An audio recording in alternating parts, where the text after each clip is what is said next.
여러분 안녕하십니까.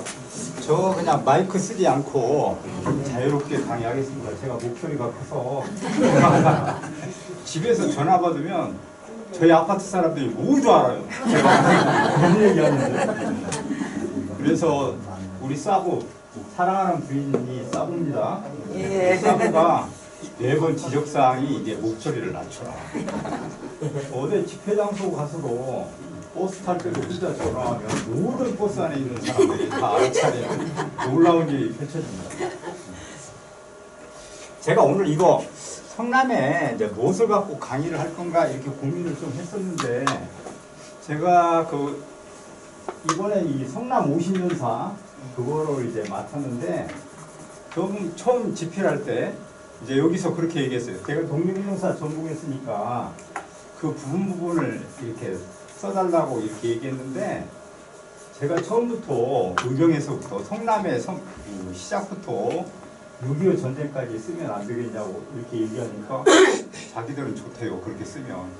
그래서 저는 제가 건국대학교에서 그 박사과정 했는데요, 이거 부끄러운 얘기인데 박사과정을 했는데 수료만 했습니다. 수료. 아니 그러면 왜 수료만 했느냐, 제가 끝을 이렇게 마무리를 잘 못하는 것 같아요. 여자도 사귀어보면 끝까지 잘 못 갑니다. 그래서 매번 이렇게 이제 퇴짜 맞고 이렇게 되는데, 그게 왜 그런가 그랬더니 성향이 그런 것 같아요. 그래서 왜 끝까지 못 가느냐 이렇게 말씀드리면, 우리 지도교수가 정년 퇴임을 해버렸어요. 박사 그거 다 했는데, 이거 논문 써서 내면 되는데. 그런데 이제 불행히도 그 대타를 이어받았는데, 저희 2년 선배가 이어받았는데 교수 될 사람은 아니었거든요. 정말로 아니었어요. 그래서 이게 강한 사람한테는 너무 간신나라 충식처럼 아부하고, 그 다음에 그 약자는 막 짓밟는 그런 스타일이어서, 저는 정말로 저런 사람이 대한민국에서 한 번을 하면 되나 이런 생각을 해서 제 스스로 이제 그걸 포기해가지고 제가 박사를 받지를 못했어요. 그래서 박사를 그러면 어떻게 할 건가 이래서 성남에 글을, 아마 성남에 관해서 제가 글을 제일 많이 썼을 겁니다. 그래서 그걸 바탕으로 해가지고 이거를 제 박사 학위로 이렇게 했습니다. 쓴 겁니다. 나중에 이제 책으로 나오면 제가 한 번씩 다 드릴 수는 없지만 그래도 꼭 보시면,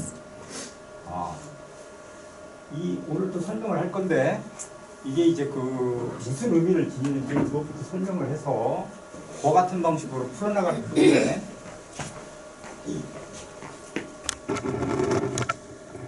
이거는 이게 화면이 흐리고 이렇게 형편없이 그래서 그렇지, 이게 제가 대학에 강의하면서 만든 겁니다. 혼자서 열심히.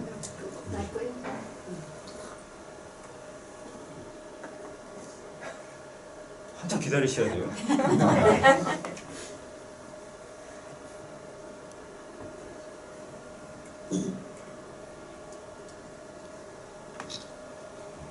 첫 번째로 이제 성남을 되게 연구하시는 그런 여러 이제 학문적으로 하는 사람들을 이제 제가 분석해 보면, 대부분 이제 첫 번째 보이는 성향이, 이 성남에 관한 얘기면 성남 이야기만 해야 되잖아요.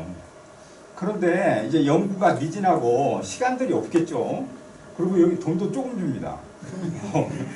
그러니까 연구를 깊이 있게 하지 못해서 간단해요. 그러니까 성남 얘기를 하려면 한국에 일어났던 가령 3.1운동을 갖고 우리가 얘기해보면 3.1운동에 누구 뭐 이렇게 쭉 설명하다가 성남의 한 부분 몇 단락 그것만 얘기하고 끝난다는 겁니다. 그러니까 그게 이제 제일 커다란 성남을 연구하는 문제점이다 이렇게 얘기할 수 있어요. 그러니까 성남에 관한 얘기를 하면 성남인들이 주체가 돼야 되는데, 성남 얘기는 조금 하고 나머지 80%는 다른 이야기를 한다는 거예요. 그러면 논리가 맞지 않는 거예요. 그러니까 성남에 관한 역사를 얘기하라 이랬는데, 성남은 얘기하지 않고 80% 다른 경기도나 대한민국에서 일어난 일을 얘기한 다음에 그 다음에 성남을 얘기하니까, 첫 번째로 그게 제일 맞지 않는 그와 같은 성향을 보이는 거다 이렇게 얘기할 수 있어요. 이게 이제 제가 쓴 거 목차를 좀 소개해 보면 처음에 이제 그 근대화 과정에서 성남이 어떻게 부상하게 되고 왜 중요한지 이제 그런 얘기를 펼쳐나가는데요.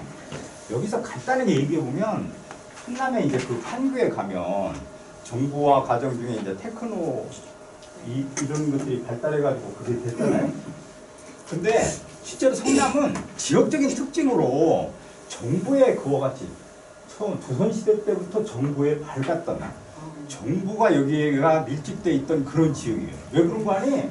이게 성남에서 이렇게 지방에서 올라오다가 반드시 여기 판교원이랄지 이런 데서 머무르게 되는데 그거 거기서 머무르면서 어떤 사항을 아는 거니 지금의 이제 조선의 이 정치적인 사정이 어떻게 돌아가는지 거기서 정보를 듣는다는 거예요. 그러니까 여기서 반드시 유습을 해요. 그런 다음에 그렇게 할 뿐만 아니라 그 다음에 이제 중앙에서 관리가 파견될 때 여기 와서 첫 번째 잠을 자고 와요. 그러니까 첫 번째. 여기에서 머물러 일단. 그러면 야, 임금이 그거 잘못됐다 이렇게 이제 규정을 하잖아요. 막 파발마가 타고 내려온다는 거예요. 그러니까 여기가 정부의 집산지였어요. 그런 의미가 그게 아무것도 아닌 것 같았지만 실제로는 성남에 정보 시스템이 모이고 그렇게 됐던 그런 건 지역적인 연구 과정과 정신사적인 그러는 것들이 연결돼서 나타나는 거다. 이렇게 이제 그 설명하는데 그것 때문에 성남이 부상하기 시작하는데 여기는 이제 광주 지역에 속했으니까 정약용, 실학정신이 처음으로 그렇게 시연된 곳이고 그 다음에 여기는 유명한 이제 신익희 선생도 있었고 양평의 여운형 선생도 있어서 정말로 주변에 이제 그런데 성남인들이 제일 알지 못하는 게 이 북점동에 강희라는 사상가가 있었어요. 강희. 정말로 뛰어난 사람이었었는데 여기 강희에서 태어났 북점동에서 태어났어요. 강희에서 태어난 건 아닙니다.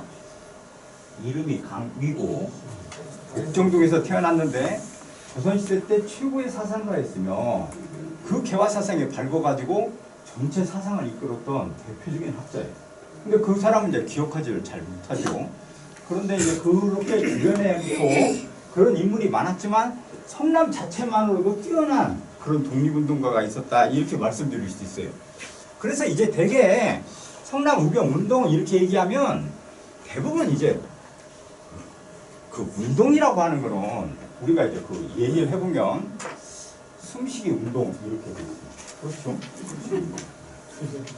그러니까 일본의 그 강제 점령됐던 시기에 첫 번째 한국이 우리가 지배했을 때 별로 저항하지 않았다. 그러니까 일본의 천황을 환영하고 오히려 조선시대 때보다도 더 살기 좋게 만들어준 게 일본이다. 이렇게 이제 선전하면서 얘기됐을 때 한국인의 저항이 별로 없었다는 거예요. 그러니까 운동으로 붙였다는 거예요. 그런데 그걸 전체를 받아들여서 사학자들은 다 운동이라고 얘기하잖아요. 근데 제가 생각하기로는 그건 나라가 없어지고 그렇게 됐는데 우리가 그렇게 참을성이 많은 민족이 아닙니다. 상당히 거칠하고 네, 특히 일본에 대해서는 더더욱 거칠해서 그게 아주 자존심이 있었어요.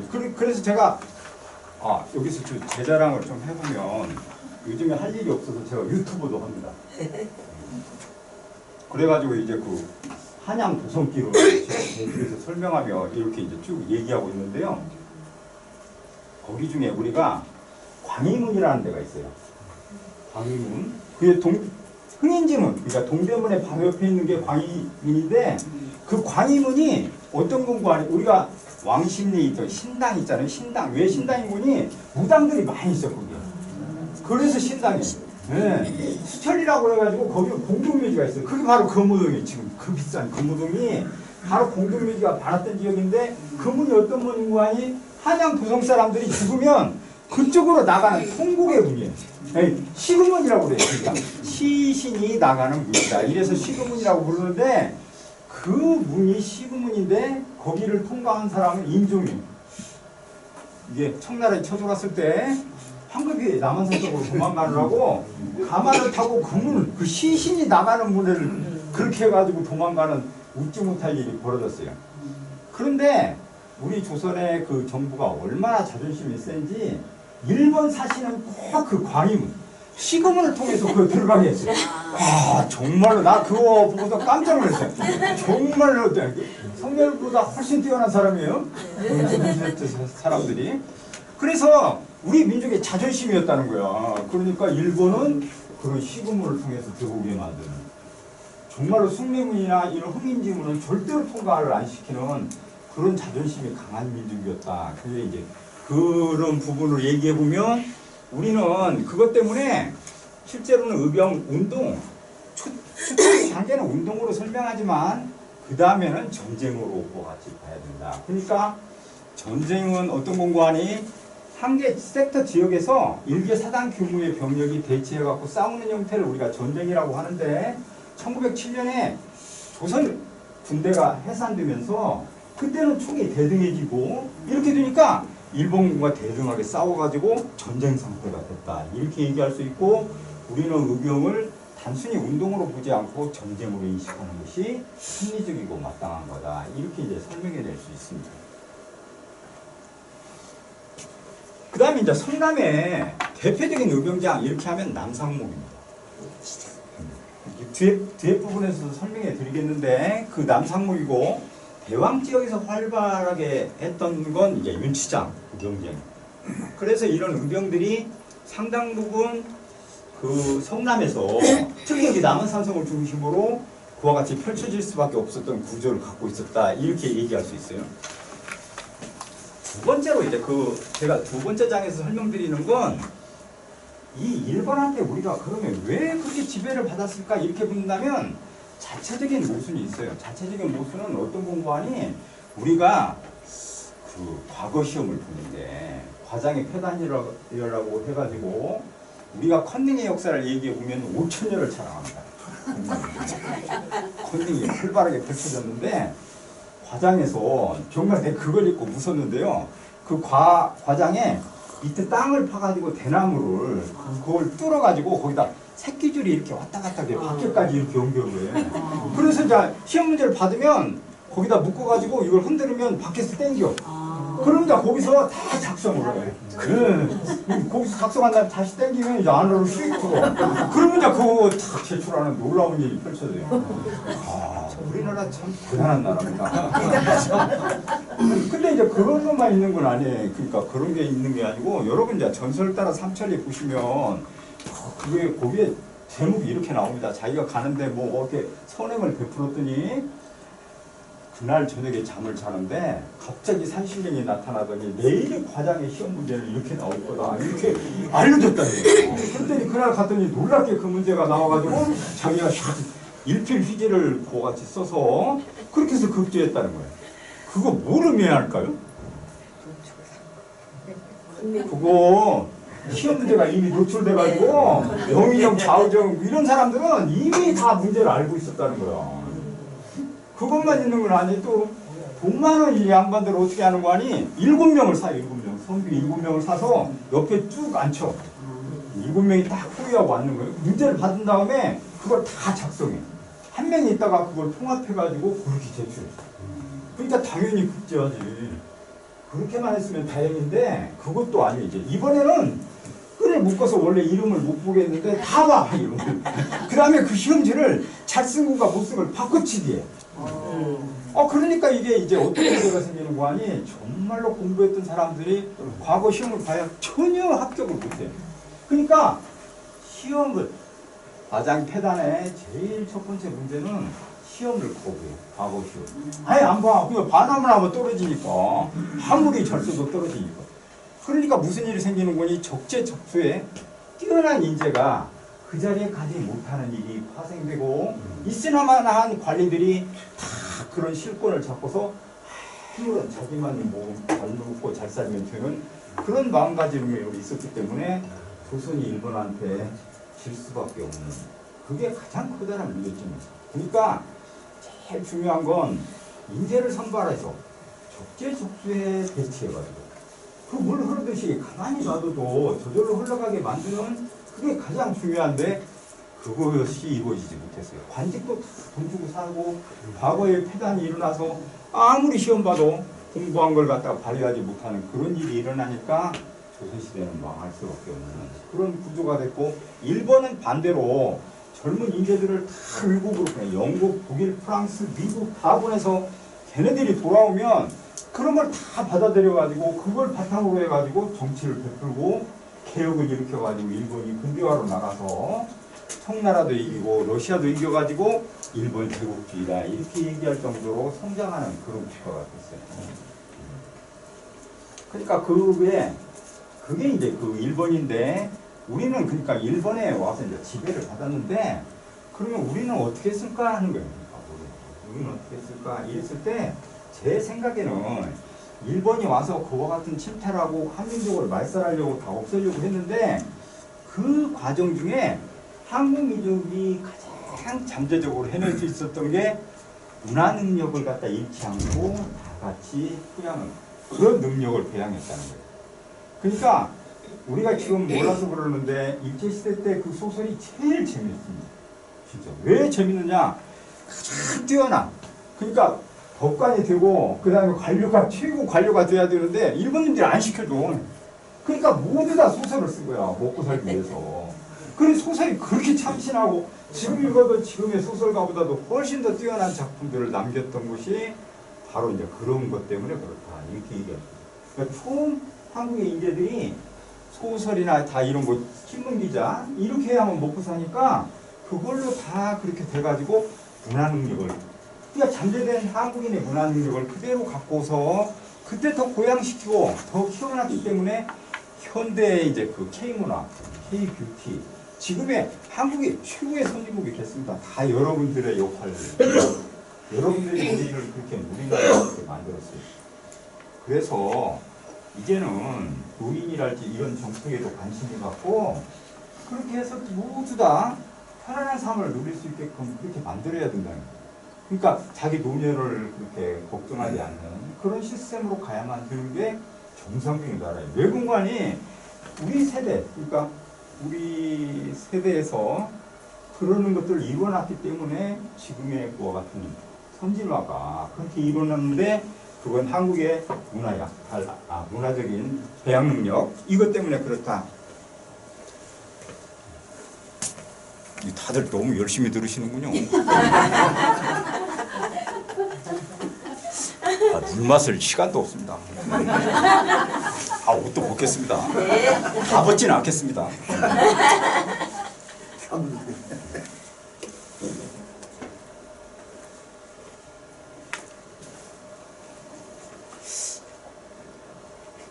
아직 이제 그 인트로덕션 이제 토론도 이제 아직 안 끝났어요.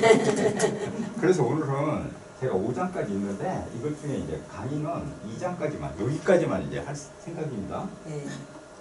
다음번에 혹시 기억나셔서 저를 초대하시면 그 다음도 얘기할 수 있습니다. 가만히 있어요. 놀라운 얘기를 하게 돼요. 그 다음에 이제 그 세 번째에서는 문화 능력을 배양했는데, 제가 그 토지 대장을 다 검토해가지고 성남에서 토지를 어떻게 약탈했는지 토지 조사 사업을 분석했어요. 그래서 이제 그 율동부터 시작해서 모든 그 대왕, 모든 그런 면에 토지를 얼마큼 빼앗겼는지 그런 것들을 보아치 했는데, 제일 커다랗게 그렇게 되는 건 우리가 인간관계에서 그 사람과 원수가 되고 그 인간관계가 서로 나빠지고 그리고 이혼을 하고 다 이런 부분은 정말 그 뚜껑을 열고 내면을 살펴보면 경제 때문에 그렇습니다. 경제. 정주행이나 지금의 회장들은 절대로 부인이 헤어지지 않습니다. 퍼스트, 세컨, 서드 있어도 다 찾고 삽니다. 왜 그럴까요? 정말로 그거는 돈 때문에 그렇습니다. 그 가만히 있어 돈 그렇게 많이 버는데 너 나가서 바람 피면 나도 대신 영주에 올라가지고 살겠다, 바람 피겠다, 이런 놀라운 그런 것들을 펼쳐내니까 절대 이혼을 안 해요. 그런데 나같이 돈 없는 놈은 가서 바람 피면 한 장이 잘립니다. 정말로 그래서 조심조심 살고 그게 이제 저는 결혼해가지고 5번 싸워서 5번 다 졌는데 제가 긴 걸 생각하면 지금도 그냥 몸이 부르르 떨어지고 그때 싸움에 이겼어야 되는데 제가 결혼하니까 우리 할머니하고 우리 고모님이 어떻게 하면 그 여자를 장악할 것인가 비법을 알려줬어요. 힘은 때 지면 안 된다. 초장부터 초장에 잡아야 된다. 이래가지고 나도 그러는 줄 알고 아무나 잡는 줄 알고 그리고 난 이제 하늘이라고 얘기했어. 그러면 주인은 이제 땅이라 이랬어요. 그랬더니 어느 날 내가 그랬어. 자기가 하늘하겠대. 그래서 내가 그랬어요. 너 하늘인데 비도 안 온다 이랬더니 제가 부천 단칸방에 처음에 신혼살림 했는데 호스로 부엌에다 연결해가지고 그날 뭐 신혼 잠옷도 입고 이불도 깔렸는데 거기다 호스를 대고 비를 타고가지고 물을 뿌려서 진짜로 하늘에서 비가 왔다니 그 뒤로는 아니 마지막에 이제 마지막에 폭력이잖아요. 폭력. 직접 행사할 수는 없으니까 그날은 술을 먹고 내가 라이터를 벽에다 탁 던지면서 이 산의 다움을 보여줬어요. 아마 벌떡 일어나더니 몸으로 가가지고 플라스틱이랑 플라스틱은 다 갖다 놓고 발로 받고 그냥 부시고 던지고 아니 한 개만 부시면 되는데 막 몇 개를 갖다 부시고 이래가지고 도저히 나는 못 이긴다. 이제 제가 좀 기가 약한가 봐. 그것도 이제 참고서 더 했어야 되는데 나도 막 같이 했어야 되는데 안 되더라고요. 근데 이제 결정적인 건 제가 이 여자가 좀 현명한 여자다는 걸 그때 이제 부천에 갔더니 그 전화기 있잖아요. 그걸 신청해서 나오는데 1년이 걸렸어. 이게 돌리는 거 있잖아요. 네. 다이얼. 어느 날 싸웠는데 사는 거고. 전화기를 싹 들더니 자기 집에 장인장만 전화를 하는 거야. 그래가지고 내가 했던 그 비리와 그 형편없음을 갖다가 다 얘기하는 거야. 그래가지고 전화기가 한 30분 동안 했을 것 같아요. 느낌에. 그래서 끝나고 난 다음에 다음날 생각했지. 장인하고 장모가 이제 오실 거다. 기다려도 안 와. 첫날은 참았어. 그 다음날 때까지도 안 와. 그래서 내가 조용히 물어봤어. 왜 안 오시냐고. 네. 그랬더니 이 전화할 때 이걸 꼭 누르고 있다는 거야. 나는 몰랐지. 이렇게 하면서 이러고 있는 거야. 하늘이래요. 그 뒤로 그 뒤로 이 여자가 상당히 지혜롭구나 이래가지고 제가 더 지혜롭습니다. 여러분들이 저를 그렇게 지혜롭지 않게 보는데 은근히 지혜로워요. 왜 그런가니 제가 책을 읽었더니 7년 차이가 되면 천재가 나올 확률이 높대. 천재가. 그래가지고 저가 우리 사부와 작업을 해서 꼬이는데 7년이 걸렸어요. 연애를 7년 했어. 그러니까 나중에는 공기와 같더라고. 있는지 없는지도 모르겠고 숨 쉬는 것과 똑같이 공기처럼 됐었는데 그런데 결혼해갖고 애를 낳는데 저 딸 한 개 아들 한 개 낳거든요. 근데 천재는 아닌데 제가 생각할 때 영재인 것 같아요. 그 딸이 찌질인데 고려대 보건행정학과 가고 그 다음에 심리학 전공에서 석사 따른 다음에 서울대학교 의학연구소에 있어요. 둘째 아들놈은 고려대학교 통계학과 나와서 컴퓨터 전공한 다음에 LG CNS 가서 AI 전공하고 그게 괜찮죠? 그걸 내려고 하고 그래서 우리 그 교수님이 얘기하는데 너는 괜찮다. 애들이 잘 돼서 부쩍 그런 것 같아요. 돈을 서로 내려고 하는 게 좋은 것 같아요. 저는 이제 하는 건 자랑할 게 없고 그래서 많은 토지가 빼앗기게 됐는데 제일 결정적인 게 이게 문중의 토지라는 게 있잖아요.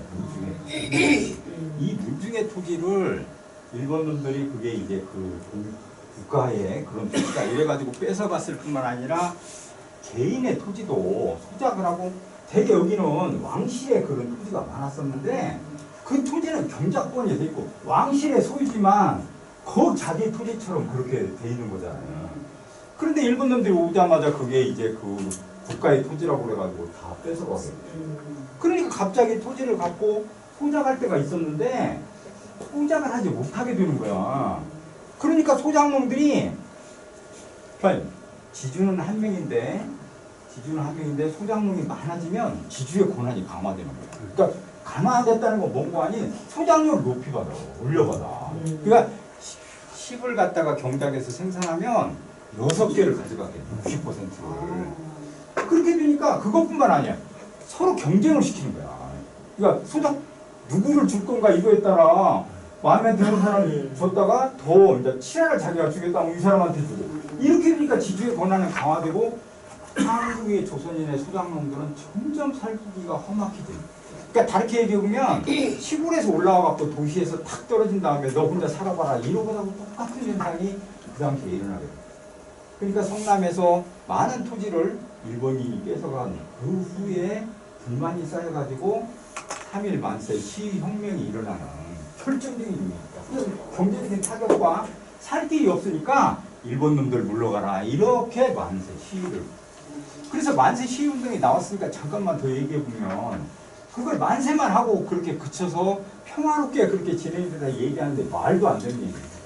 저 평양이나 북한 이쪽에는 한번 생각해 보십시오. 자기 작은아버지 할아버지가 가다가 일본인한테 만세하다가 총 맞아 죽었는데 가만히 만세만 불렀겠어요? 절대 그러지 않아요.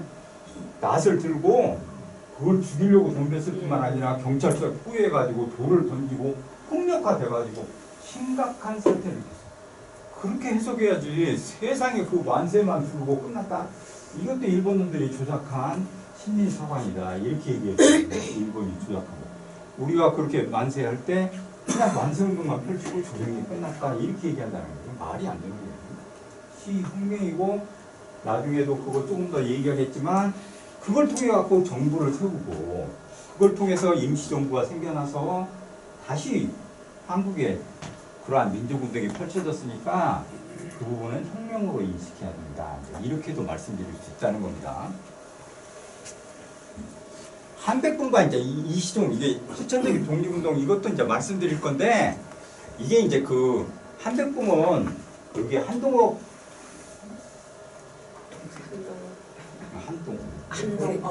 형제분이 그 집안 율동에 그 집안이 바로 저 한백봉 그 독립투사의 그 집안입니다.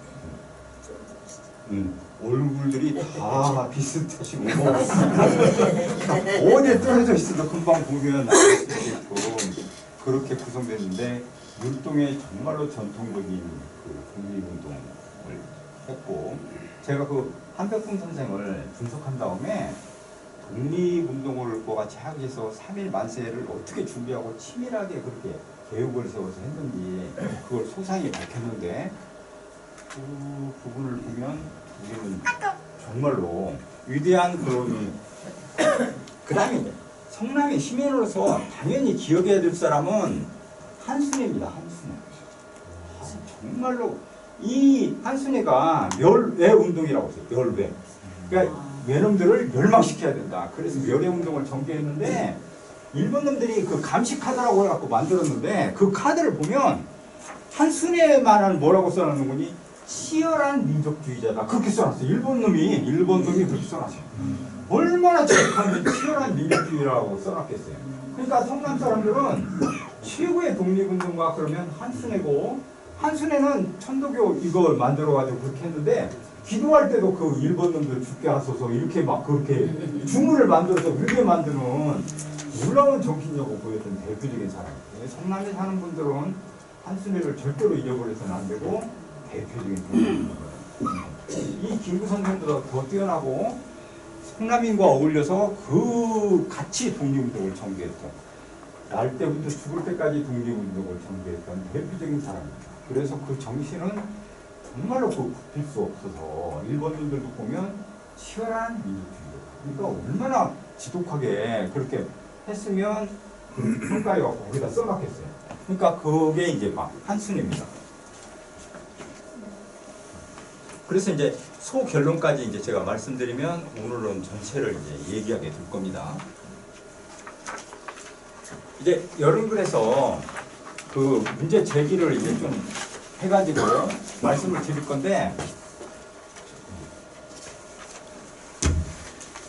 이분이 한순애입니다. 이게 뭐 표준이 있니? 여기 있군요. 이게 남상목, 의병장. 남상목. 그 다음에 이분이 한순애고, 이게 한백봉 선생입니다. 그 다음에 이게 이제 공산주의를 이끌었던 석혜원. 정말로 뛰어난 1940년대 이 성남의 독립운동사를 이끌었던, 그러니까 공산주의자예요. 사회주의자. 이렇게 얘기하니까 이분은 잘 얘기를 안 해. 아무도. 공산주의 지금 얘기하면 뭐 정말 제가 강의할 때 김일성 얘기했다고 어떤 학생이 강남에 사는 놈이 그거 써가지고 총장한테 건의해가지고 신날 썼었어요. 김일성 독립운동했다고 그 얘기했다고. 독립운동 행보를 했다고 했는데, 그래서 아무튼 근데 그런 걸 버려야 될 거니까. 이게 일본에 관해서는 6.25 이전의 단계이기 때문에 민족운동을 했던 사회주의 운동을 했던 똑같이 독립운동 한 거예요. 그때는 별로 공산주의, 사회주의 이런 걸 구분하지 않았어요.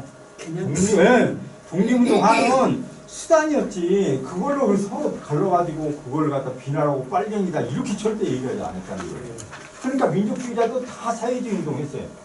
그러면서 이게 레닌이 독립자금을 줬는데, 레닌 알죠? 이 수는 러시아의 레닌이 독립자금을 줬는데 400만 루블을 주기로 하고 60만 루블을 받아갖고 왔는데, 김립이 받아올 때 황금으로 된 금괴를 줘요. 그 금괴를 가방에 나눠가지고 서로 짊어지고 왔는데, 그게 지금으로 계산하면 50억입니다. 40만 루블. 50억을 받아왔어요. 그러니까 소련이 우리의 독립운동하라고 50억을 준 거예요. 50억을. 근데 그것 때문에 이제 그 임시정부가 그 돈을 지금도 거기서, 그것도 경제도 마찬가지죠. 그 돈을 누가 갖느냐 이걸 놓고 임시정부에서 이제 그게 싸움이 붙어서, 김립은 그 사회주의자들의 그 돈이니까 사회주의자한테 다 배분했는데, 김구 선생은 그렇게 생각 안 했어. 김구 선생은 그 돈을 김립이 갖다가 지가 입마에 굽혀 산 다음에 다 그렇게 썼다.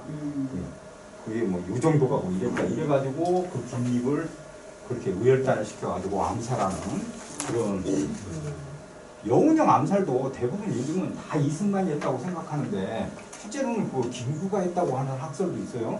의열단을 해서 여운형이 마음에 안 들었던 김구가 과감하게 척결하는 방식을 사용해서 여운형을 죽였다. 이렇게 얘기하는 학자도 있어요. 그러니까 그게 마음에 안 들면 그걸 척결하는데 제일 손쉬운 방법이 그게 이제 암살인데, 죽여버리는 거예요. 그래서 그거는 역사가 만약에 반복된다면 이번 선거에서 그럴 가능성이 높다 이렇게 예측하는 사람들도 있어요. 그러니까 그 부분은 상당 부분 좀 경계해야 되지 않을까. 이게 이제 신간에 이쪽에 이제 그걸 얘기하고,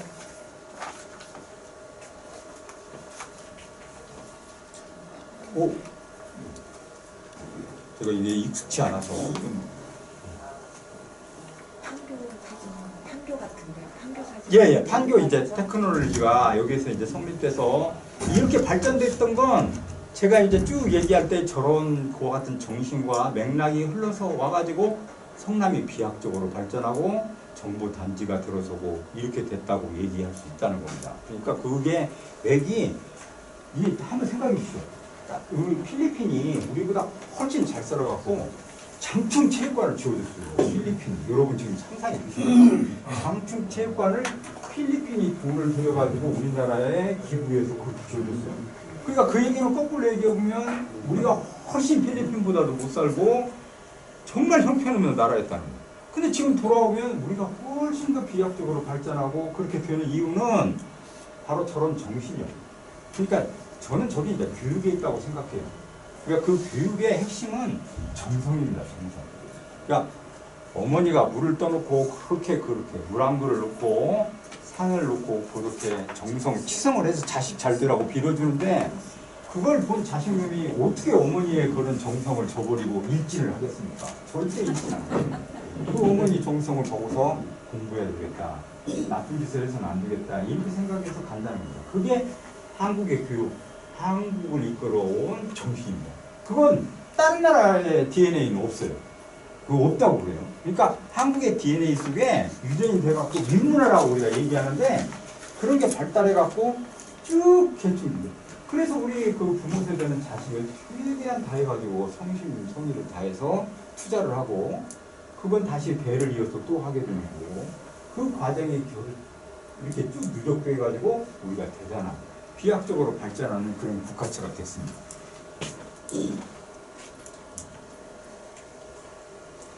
제가 이제 여기서 얘기하는 게 우리는 이제 일제 그렇게 합니다. 말을 이제 쉽게 사용하는데 그 일제라는 건 일본 제국주의예요. 그렇죠? 그러면 그건 뭘 의미하는 거니? 일본이 제국주의다. 훨씬 우리보다 잘 살고 제국주의를 인정하는 거예요. 그렇죠? 그래서 우리가 한동안 못 살 때는 그냥 그 일본 제국주의 이렇게 하면 그냥 받아들이는 추세였어요. 근데 놀랍게도 지금의 GDP 이런 거 따져보면 우리가 이제 앞서기 시작했습니다. 일본 우리가 앞섰어요. 그래서 이제 일본보다는 훨씬 더 우리가 이제 당당해지고 모든 부분에서 앞섰어요. 텔레비전은 다 우리가 가져왔고 웹툰 일본이 그렇게 자랑하는 문화 이러는 것도 우리가 훨씬 앞서서 일본의 젊은이들은 지금 한글을 다 배워가지고 한글을 모르면 서로 대화가 안 될 정도로 그렇게 그거 같이 한다고 그래요. 그러니까 우리가 일본보다 앞서 있는데 스스로 우리들이 일본을 높여서 일본 제국주의 이렇게. 근데 한번 생각해 보시오.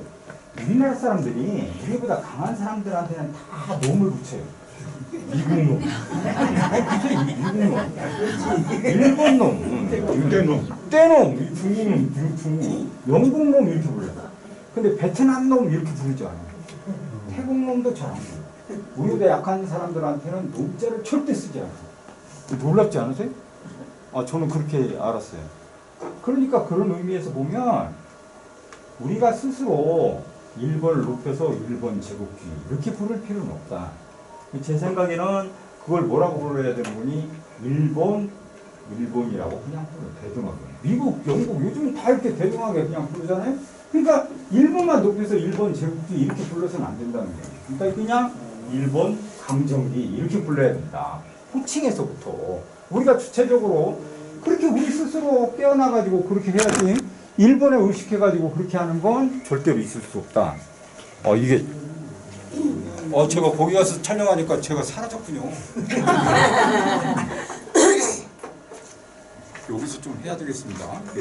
한글 인증해야지. 그러지 않으면 강사를 안 줄 거야. 강정기라고 한 게 쓴 게 이게 언제부터죠? 저희들 학교 때는 배울 때는 이 일제 강점기가 이게 나오지 않았거든요. 이게 언제부터 뒤에 그 역사학자들이 근대사 연구하면서 그런 방식으로. 근데 그게 반성해야 되는 게 그 이병도를 비롯해서 일제시대 때 그 다 배웠던 그 사학자들이. 그래서 그 틀이 일본에 의한 그러는 걸 그대로 배웠기 때문에 명칭이나 모든 부분도 그대로 사용했던 거예요. 그래서 이제 젊은 사람들이 역사에 했는데도 자기 스승이 다 일제시대 때 또 배웠던 사람들이니까 그대로 그걸 답습해가지고 그런 방식으로 아무 의심 없이 사용한다는 거예요. 그러니까 그건 잘못된 거고 이제는 우리 스스로 일본보다 앞서 있고 대등한 나라가 됐으니까 일본 강점기 이렇게 부르는 게 좋다. 그러니까 미 제국주의 이렇게 않고 그냥 미국 그러잖아요. 영국 제국주의 않고 그런데 꼭 일본만은 높여가지고 일본 제국주의 이렇게 하니까 엄청나게 높은 그런 방식이 돼서 정말로 잘못된 호칭이다. 제 생각은 그렇습니다. 처음으로 그 50년사 쓰면서 이제 이렇게 불러야 된다. 제발 일본 제국주의. 저도 지금 계속해서 익숙하게 일본 제국주의 이렇게 배웠기 때문에 계속 일본 제국주의 이렇게 얘기할 때도 있는데 가능하면 그걸 벗어나서 그냥 일본 강점기 이렇게 얘기하는 게 마땅하다. 근데 선생님, 예.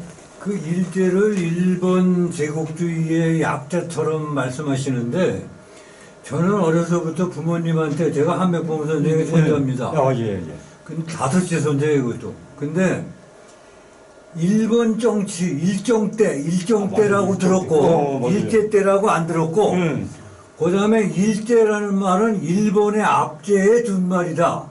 누를 제자 황제 제자가 아니고. 근데 지금 선생님은 일본 제국주의의 준말이 일제라고 말씀하시니까 저는 그게 딱 귀에 거슬려서 예의를 무릅쓰고 말씀드리는 겁니다.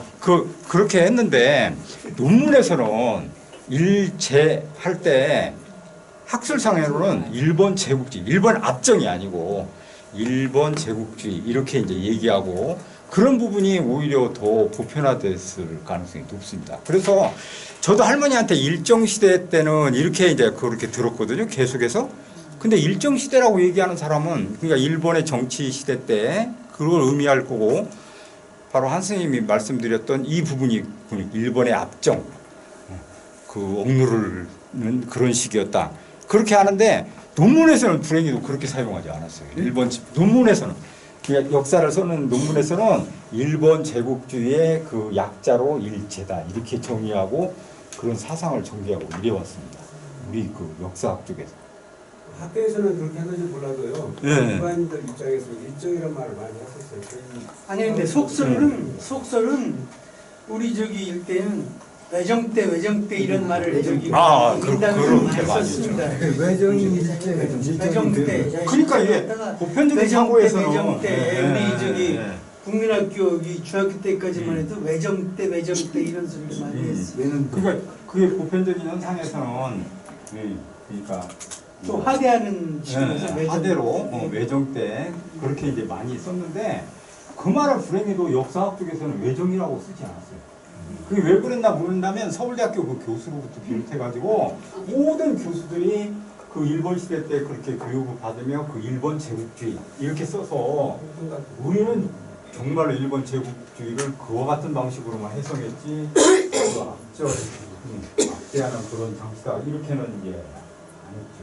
하여튼 이경도 사람 때문에 그러고 뭐 그렇게 하려고 이경도 그러니까요. 그래서 일정 그러니까 저도 이제 외정 때 이렇게 들으며 할머니가 그렇게 말씀하시죠. 그렇게 썼는데 그런 말을 잘 쓰지 않았다는 거예요. 제가 논문을 요즘 읽어봤는데 외정이라고. 그런 말을 많이 썼던 일본 보편적인 데는 썼는데 학문할 때는 안 썼다는 거예요. 저 외정이라는 말을 한 번도 그 논문 읽을 때 사실 어떻게 보면 제가 논문 자체가 일반인들이 많이 쓰는 용어로 해주는 것이고 맞습니다. 저가 지금 얘기하는 게 그겁니다. 그런 말 외놈들이라는 이해를 할 때 외놈들. 그러니까 외로움. 선생님 여기 얘기 나온 김에 한 가지만 더 분명히 해둘게요. 예. 그 일본이 우리를 다스릴 때는 식민지로 다스린 거지 일본 국민으로 다스린 게 아니거든요. 그렇죠. 근데 요새 저 매스컴에 보면은 일제 시대 때 그 우리 조상들은 시민권이 국적이 어디였냐? 뭐 이제 이런 논란을 저 국회의원들이 하는데 일제 시대 때 우리는 식민지 백성으로서 일본 시민권을 가졌습니까? 안 가졌습니까? 우리는 일본 시민권을 갖지 않았죠. 투표권도 없고 피선임권도 없고 그렇죠. 다만 총독부에서 실시하는 고등문관 시험에 붙으면 옛날 상급 이상, 요새로 말하면 5급인가 몇 급 이상 사무관 이상 행정관이나 검판사가 될 수 있는 그게 있었고 그 봉급이 뭐 30가만가 그랬다고 그래요. 1년에. 근데 그거 외에는 제가 듣고 배운 게 없는데 매스컴에서 뭐 시민권 국적이 어디였냐 뭐 저 김문수 의원이 그렇게 얘기했어요. 매국노다 뭐 저 친일파다 어쩌다 그랬는데 어이가 없어서 선생님이 예. 좀 말씀해 주세요. 예. 제가 강의를 잘하고 있군요. 이렇게 토론이 이루어져야 합니다. 이게 주입식 교육처럼 이렇게 앉아가지고 듣기만 하면 얼마나 따분하시겠어요. 그렇죠? 네. 저때 이제 질문을 활발하게 펼치고 저놈이 가짜구나 이런 것도 검증이 됩니다. 저런 질문 답변 못하면 그러니까 그렇게 이제 활발하게 속에 드는 생각을 언제든지 말씀하십시오. 다음번에 또 가야 되고 그 부분은 확실하게 그렇습니다. 그래서 우리가 가령 예를 한번 들어봅시다. 그러면 중국이 쳐들어왔을 때 잠깐 동안 그 지배했다고 그러면 그 조선이 아닙니까? 조선시대 아니냐고. 그렇죠? 근데 이게 또 와가지고 일본만 그렇게 와서 그랬다고 그래가지고 그때 시민권이 없고 우리 민족이 없었다 이렇게 얘기하는 건 법리상으로는 맞죠. 법적으로는. 그렇지만 모든 걸 복합해서 해석할 수는 있는 거예요. 그러니까 정신과 모든 조선인의 피가 흐르고 DNA가 살아있는데 그걸 갖고서 다 그게 아무 그것도 없고 일본이었다?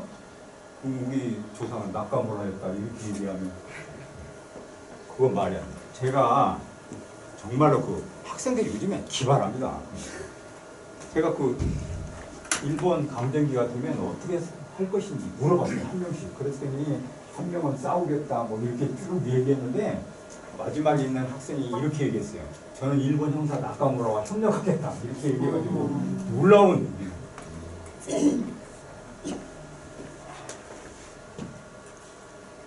선생님 그 그림 앞에 그림 아까 봤잖아요. 그거 좀 한번 보여주세요. 그거 제가 이거요? 네, 이게 어디서 출처가 어떻게 되는 이게 그거에 대해서 제국주의 그거를 얘기하는데 그 영국의 제국주의를 비판했던 그 사파입니다. 그림입니다.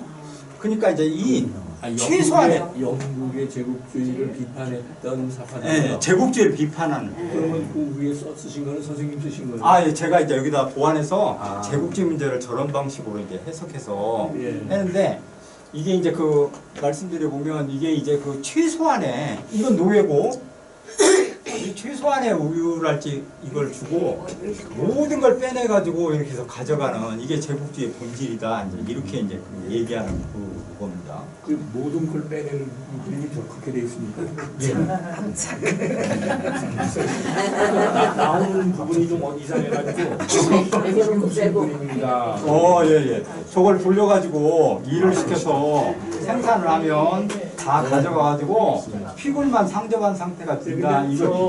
돌리는 사람의 모자로 봤을 때는 일본 사람 모자가 아니거든요. 그렇죠. 네, 그래서 저 영국. 네, 그래서 제가 그 물어봤습니다. 네. 잘하셨어요. 잘한 것 같진 않고요. 영국 사람이죠. 영국의 그런 당 시대 때 제국주의를 비판하는 그러한 그런 사파입니다. 그래서 제가 저거를 일본을 설명하기 위해서 근데 영국에서도 제국주의 대영 제국이잖아요. 그렇죠, 대영. 그럼 누가 그걸 비판했을까요? 영국에서? 아니요, 식민지 비판론자들이 있어가지고 모든 영국 사람의 영국 사람도 비판하고 나중에 이제 그 와가지고는 세계적으로 그렇게 제국주의를 비판하는 그런 풍조가 형성됐고 그게 학문적으로 이제 또 나타나면서 저런 게 그려졌어요. 그러니까 제가 아까 여쭤본 게 어디에서 나왔던 그림이냐, 누가 어느 놈의 출처가 어디냐. 제국주의 쳐가지고 이미지 보면 거기에 나와 있어요. 네. 제국주의 쳐서. 그러니까 어딘지 잘 모른다 그런 말씀이세요? 예. 대학 때 제가 강의할 때 썼던 자료인데 네. 그거까지는 요즘에 와서 이제 네, 알겠습니다. 그래. 이것까지만 설명하고 장시간의 휴식 시간을 드리겠습니다. 여러분 제가 이거를 이제 설명해 보면 우리가 아무 의심 없이 이제 이렇게 얘기합니다. 우리의 이제 일본 강점기 때 시대 구분이에요. 그러니까 이제 이걸 얘기해 보면 첫 번째가 1910년에 국권이 상실돼 갖고 그 시기가 무단 통치기였다. 이래서 이제 대표적인 게 헌병 경찰제를 도입해 가지고 압박을 하고 그거 말만 하면 이제 끌려가 가지고 그 신체후에 조선혁명선언서 일부 보면 첫 번째 이제 그 고문이 이제 그 시작되는데 그때 이제 이 여기에다가 나무를 끼워갖고 손가락 하는 거는 이건 약과고 제일 먼저 시작하는 게 바늘 뾰족한 걸로 이제 손톱밑을 찌르는 고문부터 시작합니다. 저는 그러기 전에 대답했을 겁니다. 그 연필 이게 해가지고 여기 막 약간만 찔려도 막 악 소리가 저절로 나는데 어떻게 참을 수 있을까? 바늘보다도 대나무, 대나무를 빼주고 해가지고. 그게 지금 서점 연구소에 적시돼 있어요. 두 번째 방법은 제가 이제 일본 형사가 쓰는 그 수첩 그걸 봤는데요. 그 수첩에 이렇게 써 있어요. 우리가 민족주의자라고 알려진 사람들 있잖아요. 우리가 존경하고 이랬던 사람 중에 거기에 끌려가잖아요. 그럼 그 일본 형사가 뭐라고 써놨느니 뒤로 매달은 다음에 이게 주전자 큰 거 노란 거 있잖아요. 큰 거에다가 고춧가루를 고춧가루 다 한 다음에 뒤로 거꾸로 매달아서 코와 입에 붓고 그러니까 숨을 못 쉬게 이렇게 만들어요. 근데 거기다 뭐라고 썼는 거니 그 고문도 가기 전에 그 고문 하기 전에 다 진술한다. 그럼 누구나가 독립운동 하자고 그러고 우리 멤버는 누구고 다 얘기한다. 그러면 그 취조하러 가는 척하면서 거기에서 다 밀정이 그렇게 밀정. 임시 밀정. 그러니까 겉으로는 민족주의자지만 가가지고 우리 그 독립운동하는 상황을 미리 다 밝혀가지고 그렇게 해가지고 일본 놈들한테 다 알아서 오히려 일본의 형사들이 조선인들이 어떻게 움직이고 어떤 움직임을 보이는 걸 다 파악하고 있어요. 그러니까 아주 뭐 이자와라고 해 김재봉 같은 경우는 김재봉이 사회주의 운동자인데 그걸 체포를 딱 했어요. 체포했는데 제가 자전거 타고 와서 그러니까 그 경찰 중에 간부예요. 오더니 걔가 뭐라고 얘기하는 거니 걔 김재봉 아니야. 김재봉인데 김재봉 아니라고 니네 잘못 잡았다고 놔주라고. 왜 그랬을까? 제가 이제 김재봉이 나가서 누구를 만나는지 추적을 하고 그러니까 일본인과 조선인들의 치열한 머리싸움으로 그 독립운동이 그렇게 되고 최고의 지성과 최고의 머리싸움이 끊임없이 펼쳐지는 거예요. 한쪽은 잡으려고 한쪽은 빠져나가려고 하는 놀라운 일들이 계속해서 펼쳐졌는데 이게 자꾸 길어지니까 좀만 얘기해보면 이게 문화통치기 한민족 말살기 이렇게 했는데 이건 일본의 입장이에요. 일본에. 일본이 우리한테 한 것들이야. 그런데 이게 주체가 일본이라는 거예요. 그럼 우리 역사를 쓰는데 일본이 와서 저렇게 한 짓을 주체적으로 놓다 보니까 일본이 한 무단 통치기, 문화 통치기. 일본이 한 걸 중심으로 했다는 거예요. 제가 이걸 다 바꿔가지고 그렇게 이제 그 글을 썼습니다. 사람 스스로 바꾸셔야죠. 네. 그래서 그 바꾼 내용은 쉬었다가 하겠습니다. 너무 열심히 되니까. 적당히 좀 떠들고 밖에 쳐다보고 이러셔야 되는데 그게 안 쉬네.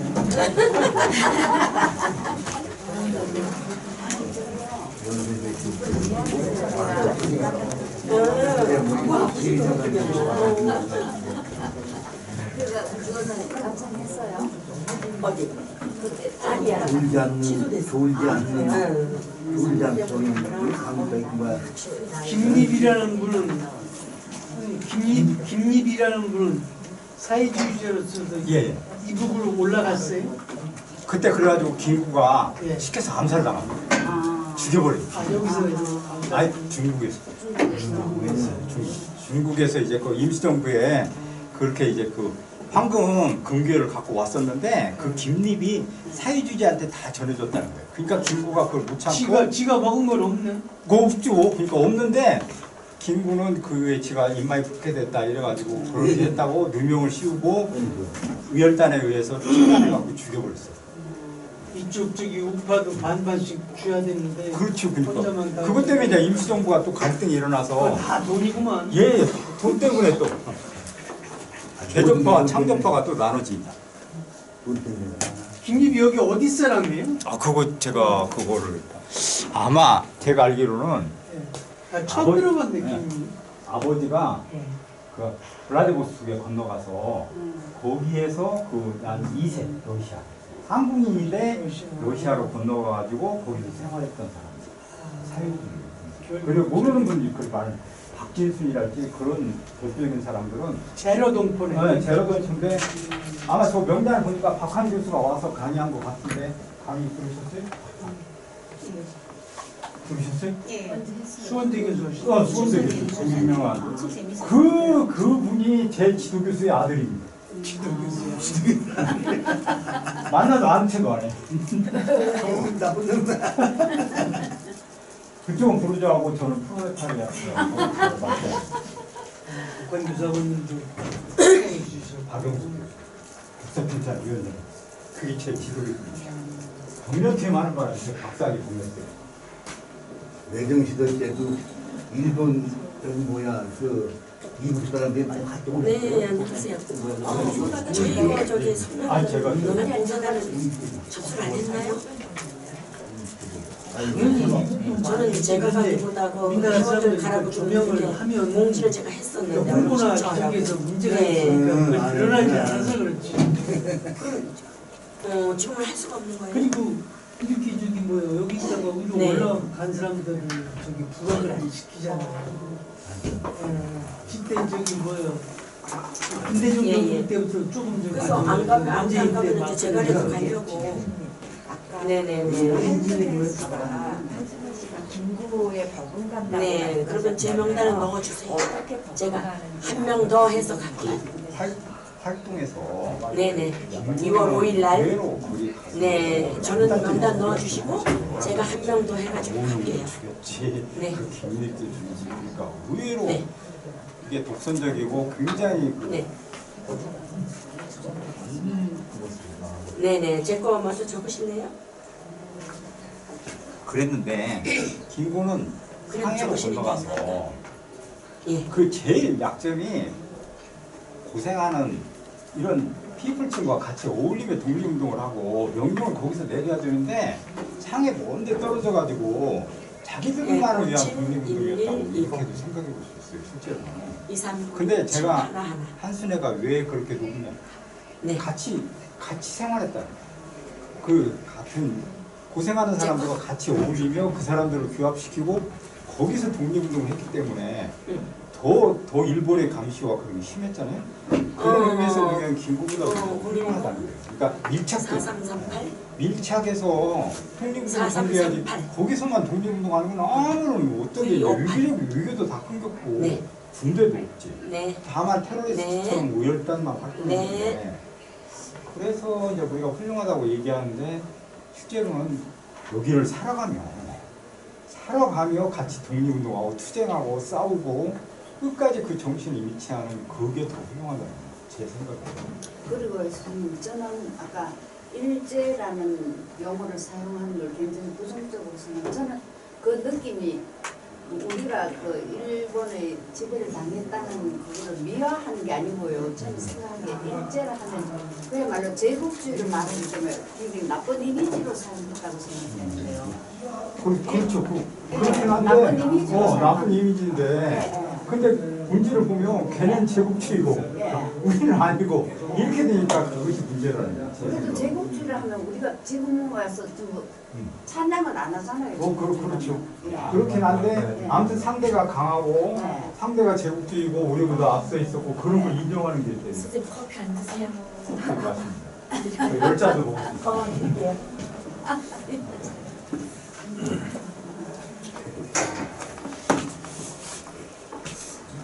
빨리빨리 강요해서 이거. 일본이 저희보다 앞서 있다는 데는 동조할 수 없지만 다른 거에는 맞잖아요. 그 당시는 그게 그렇죠. 이제 그 당시에는 그랬는데 저도 이제 그 배울 때 일본 제국주의 이렇게 배우니까 일본이 우리보다 훨씬 앞서 있을 때 이제 공부를 했으니까 그건 이제 인정을 안 할 수가 없어요. 근데 지금에 와서 보면 우리가 이제 그러니까 제가 일본한테 왜 그렇게 됐냐 이렇게 묻는다면 걔네들이 선언적으로 우리보다 좀 앞서서 갔다는 거예요. 그러니까 뭐 미국 문물도 받아들이고 근데 우리는 늦게 너무 이제 개화도 다 지나고 식민지 압제를 거친 다음에 그때 이제 깨달아서 그때 이제 피어내가지고 지금의 상태에 이르니까 제 생각에는 일본과 그 문제는 바로 대등한 방식에서 이제 봐야 됩니다. 근데 우리는 미제라고도 않고 영제라고도 않고 다 독재라고도 않고 독일 제국주의 이렇게 앉는데 꼭 일본만은 일제 이렇게 얘기하니까 그게 난 잘못됐다 이렇게 얘기하는 거예요. 그러니까 우리가 미국, 일본, 독일 뭐 이렇게 그냥 그렇게 부르는 간을 맞췄습니다. 뇌물을 알고 있습니다. 여기는 이런 놀라운 뇌물을 주는군요. 제가 교수였으면 A 플러스를 줄 겁니다. 네. 그래서 많이 했어요. 이걸 누가 많이 주느냐 이거였잖아. 그럼 할 일도 없으니까 이제 또 수업하시죠.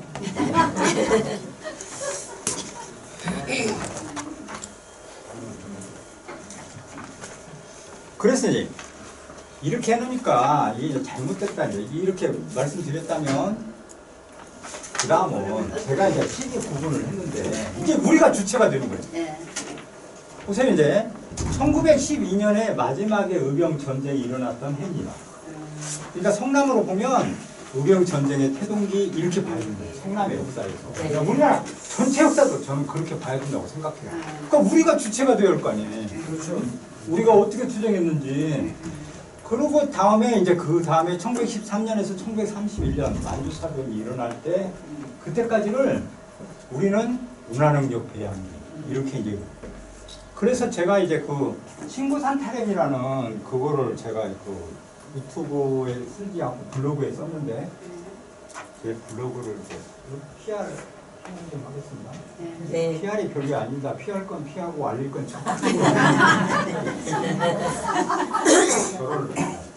그래서 제가 이제 글도 쓰고 유튜버 해서 그렇게 이제 그 회원도 모여가지고 이제 그렇게 한양 도성도 소개하고 이러는데 거기에 신구산 타령에 대해서 제가 4편에 이르는 글을 썼어요. 신구산 타령이 무슨 의미를 하는 그래서 일본 시대 때 우리가 일본한테 그렇게 억압을 당하고 이랬지만 그런 노래를 통해 가지고 서로 공감대를 형성하고 그게 민족 정신을 보존시키는 가장 좋은 방법이었어요. 여러분 신구산 타령 아세요? 네. 신구산이 우르르 떠나는 소리에 이 노래 있잖아요. 이게 얼마나 경쾌하고 감격 있는지 이 노래가 노동요처럼 그렇게 부르졌는데 그런 노래를 부르며 서로 공감대를 형성하고 한국인들은 그런 것들을 정을 통해 가지고 그런 것들을 공유하며 우리의 정신을 이어나갈 수 있었던 그러니까 그것이 바로 정말 조선의 한국인의 슬기라고 지혜롭지 않습니까? 그런 걸 통해 일본 놈들은 절대 따라서 부를 수 없는 우리만의 고유한 정서를 통해서 공감하고 그런 능력을 확산시키는 그러는 것들이 바로 저게 문화 능력이다 이렇게 얘기할 수 있는데 그거 중에 이제 한글을 지켜내는 세계적으로 최고의 글자가 이제 한글입니다. 그러니까 이 우리가 문맹률이 거의 90몇 % 이렇게 처음에는 한 70%가 글을 못 읽었어요. 근데 그게 이제 금방 없어지면 우리는 한 2%, 거의 0%에 가깝게 한글들을 다 깨달아서 모든 의사소통에 편함이 없이 쓰게 해주는 건 그렇지 않아도 조선말도 없어졌을 건데 그걸 지켜냈다는 겁니다. 그러니까 그 부분에서는 우리가 문화 능력을 그 당시에 오갑되고 육체와 나머지 부분에서는 피탈당하고 그렇게 했지만 우리 스스로 지켜왔던 그런 문화적인 것들은 끝끝내 지켜왔을 뿐만 아니라 교육에 대한 그런 관심과 그것도 한국의 전통으로 이어받아서 그렇게 같이 보존해왔다. 그러니까 그 시기가 억압돼 있었지만 의외로 억압을 당하면서 아주 그 같은 고유적인 사유와 그런 감성적인 것들을 키워가지고 그것이 이제 해방 후에 표현하고 그게 정치적으로 다 분출돼가지고 그게 정치적으로 서로 싸우고 이러는 것처럼 보이지만 실제로는 자유로운 그와 같은 표현이 일어나고 자본주의와 민주주의로 가는 그런 결정적인 역할을 했어요. 그러니까 그게 억눌려 있었는데 갑자기 그게 터트려지니까 그게 분열돼가지고 파가 다 한민당이 이렇게 갈라설 수밖에 없었지만 그게 싸우는 것 같지만 실제 여러분 그게 그 당파 싸움 있잖아요. 그럴 때 우리는 모여갖고 계속 싸움만 하고 그런 짓만 했다 이러는데 그거 아니에요. 활발하게 서로 파가 다르잖아요. 그럼 파가 이렇게 다르면 이쪽 파에서 이쪽에 비리랄지 아킬레스건을 다 파가고 있어. 이쪽은 또 이쪽을 다 파가고 있어. 그러니까 당파 싸움이 일어났을 때는 부정부패가 일어나잖아. 오히려 부패가 더 좋아. 예, 맞습니다. 그렇게 생각하셔야 돼요. 그러니까 그게 일본 놈들이 우리가 민족이 흩어지고 분열되는 것을 좋아한다 이렇게 해석했는데 그건 말이 안 되는 거예요. 그걸 통해 가지고 건전한 재정과 건전한 비판 그런 것들을 좋았고 나중에 세국 네. 세국 정책 할 때가 이제 그게 너무 독선적으로 가서 그게 좀 문제가 있었어요. 그렇지만 그렇게 활발히 당파 싸움이 펼쳐졌을 때는 오히려 백성은 살기가 편했다. 서로 부패를 못해. 서로 감시하고 조금만 하면 터뜨려가지고 그걸 죽이고 뭐 이런 나르게 삼소를 올리고 이러니 어떻게 그걸 갖다 하겠어. 그러니까 아주 정도의 길을 걷는 그런 과정이 펼쳐졌다 이렇게 얘기해 주셨어요. 그 다음에는 이제 반군국주의 이 투쟁의 고향인데 1932년에서 1945년 여기를 얘기하는데 이게 이제 민족주의와 우리가 사회주의를 이렇게 나눠서 설명하면 민족주의는 이때까지 그러니까 1925년까지 이렇게 얘기하면 더 이상 할 게 없어. 외관이 다 친일로 돌아왔어. 전부 친일이에요. 이게 따지고 보면 김성수를 비롯해서 이광수 뭐 할 거 없이 전부 다 친일이에요. 그러니까 우리가 훌륭하다고 얘기하는 사람은 다 친일할 수밖에 없다. 친일은 어떻게 해서 하면 친일을 하게 되느냐? 지킬 게 많은 사람은 그거에 비례해서 친일을 더하게 돼요. 그게 무슨 얘기인가 하니 자기 재산이 많은 사람은 재산을 지키려고 하니까 일본이 요구하는 걸 들어줄 수밖에 없어요. 그러니까 진병에 나가라, 위안부에 가야 된다 이런 얘기를 많이 할 수밖에 없는 사람들은 재산이 많았다는 거예요. 지킬 게 없으면 그럴 필요가 없다는 거예요. 응? 그럼 가만히 있거나 그랬을 거라는 거예요. 근데 적극 나서는데 그게 친일의 강도예요. 그러니까 김성수는 지킬 게 많았다는 거예요. 맞아요. 그렇게 되니까 이제 그 더 많은 친일을 할 수밖에 없었고 그런 시기가 이루어졌던 게 저기인데 성남만 끊어서 얘기해 보면 성남은 의외로 강렬하게 투쟁했던 지역이에요. 여기는 가만히 놔뒀으면 사회주의로 갔을 그런 지역이에요. 근데 그게 제가 연구해서 6.25 그걸 봤더니 오히려 그게 효과가 있었어요. 북한군이 내려왔을 때 여기에 그 남노당 활동이랄지 좌파 공산주의 운동한 사람이 많아가지고 걔네들이 막은 거야. 나쁜 짓을 하는 거를. 그들이 장악하고 있으니까 석혜환이랄지 이런 애들이 일본 강점기 때부터 유명한 그런 사회주의자. 그러니까 걔네들도 그 북한에 내려왔을 때 알아. 박헌영하고 똑같아. 박헌영하고 비등한 그런 이름은 다 그렇게 인식했던 게 성남 출신의 석혜환이야. 그러니까 석혜환이 있었던 게 오히려 거기서 나쁜 짓을 안 했다는 거예요. 법을 봤다는 거예요. 그렇죠? 그러니까 그거를 그냥 빨갱이로 다 몰아서 그렇게 처리하는 방식보다는 그런 면에서는 오히려 이제 그러니까 6.25 이전 단계는 빨갱이다 뭐다 좌우를 분별해갖고 보는 거는 위험한 발상이에요. 그거 다 독립운동한 사람들이에요. 근데 거기에 사회주의라고 그래가지고 그 빨갱이를 몰아붙여서 그래서 죽였을 거예요. 여기서 서북청년단 그 활동이 일어났을 때 끌려가갖고 고문당하다가 죽었어요. 그걸 하남부랑 발표하러 갔더니 직접 거기에서 고문 그걸 참여했던 그분이 어떻게 됐는지 이건 극비 상황인데 거기에 끌려가가지고 고문당하다 죽었다 그 얘기를 하시더라고요. 정말 놀랍고 가슴이 아팠어요. 그 성남을 위해서 얼마나 희생을 하고 그렇게 지냈던 분인데 얼마나 억울하겠어요. 거기 끌려가가지고 그렇게 해서 돌아가셨으니까. 그러니까 그런 이제 아픔을 갖고 있지만 이 사진은 이제 위안부 미군들이 그렇게 한 다음에 동남아에 있는 그런 걸 점령한 다음에 한국의 위안부들을 찍은 사진입니다. 그 좀 더 설명해 보면 일본이 우리한테서 제일 많이 뺏어간 건 쌀이에요, 쌀. 쌀을 제일 많이 가져갔어요. 질이 좋으니까. 네. 그게 이제 첫 번째로 많이 가져갔고 두 번째로는 이런 문화재인데 이거 뭐 아직 파악도 안 되는 건 많아요. 갖다 다 숨겨놓고 다 이래가지고 6만 몇 건이 이제 추적해가지고 이제 하는데 더 이상의 그 많은 문화재가 뺏어갔을 거고 이게 이제 끌려가는 장면입니다. 근데 이거 여기다가 이걸 이렇게 씌웠는데 이걸 왜 씌우는 거니? 가다가 눈이나 말로 이렇게 어떤 걸 전달하지 못하게. 그래서 이거를 가리는데 제가 그 서대문 형무소 갔을 때 마지막에 이제 죽일 때 교수형에 처해질 때 저걸 한번 이렇게 벗겨준다고 그래요. 그러니까 저걸 벗기면 그때 처음으로 하늘을 한번 쳐다보고 눈물 흘리고 그 다음에 이제 그 교수형에 들어가가지고 거기 이제 의자 이렇게 앉으면 목에 이렇게 밧줄을 건 다음에 의자가 탁 내려가면서 목에 걸려서 죽게 되는 그럼 이제 거기에 시구문을 통해 가지고 시신이 이제 그렇게 빠져나가게 되는데 그럴 때 그 하늘을 쳐다보고서 눈물을 흘렸다고 그래요. 그러니까 처음으로. 그러니까 그 강인한 사람들인데도 마지막이라고 하면 아무리 인간이라도 그러니까 그렇게 이제 눈물을 흘리지 않을 수 없었을 건데 그것 때문에 일본 놈들이 독립운동가들이 서로 그렇게 눈빛을 교환하거나 말을 못하게끔 하기 위해서 저렇게 용수를 씌워갖고 끌고 가요. 그러니까 아무 말 할 수 없게끔 그렇게 만들었다는 거죠. 이게 이제 징병제인데 이때 이제 그 한번 이 상태를 보십시오. 얼마나 굶주렸는지. 여러분 그 배 나온 분들한테 자꾸 배 나왔다고 하면 기분 나쁜 거예요. 다음부터 만나시면 가슴이 좀 들어가셨군요. 이렇게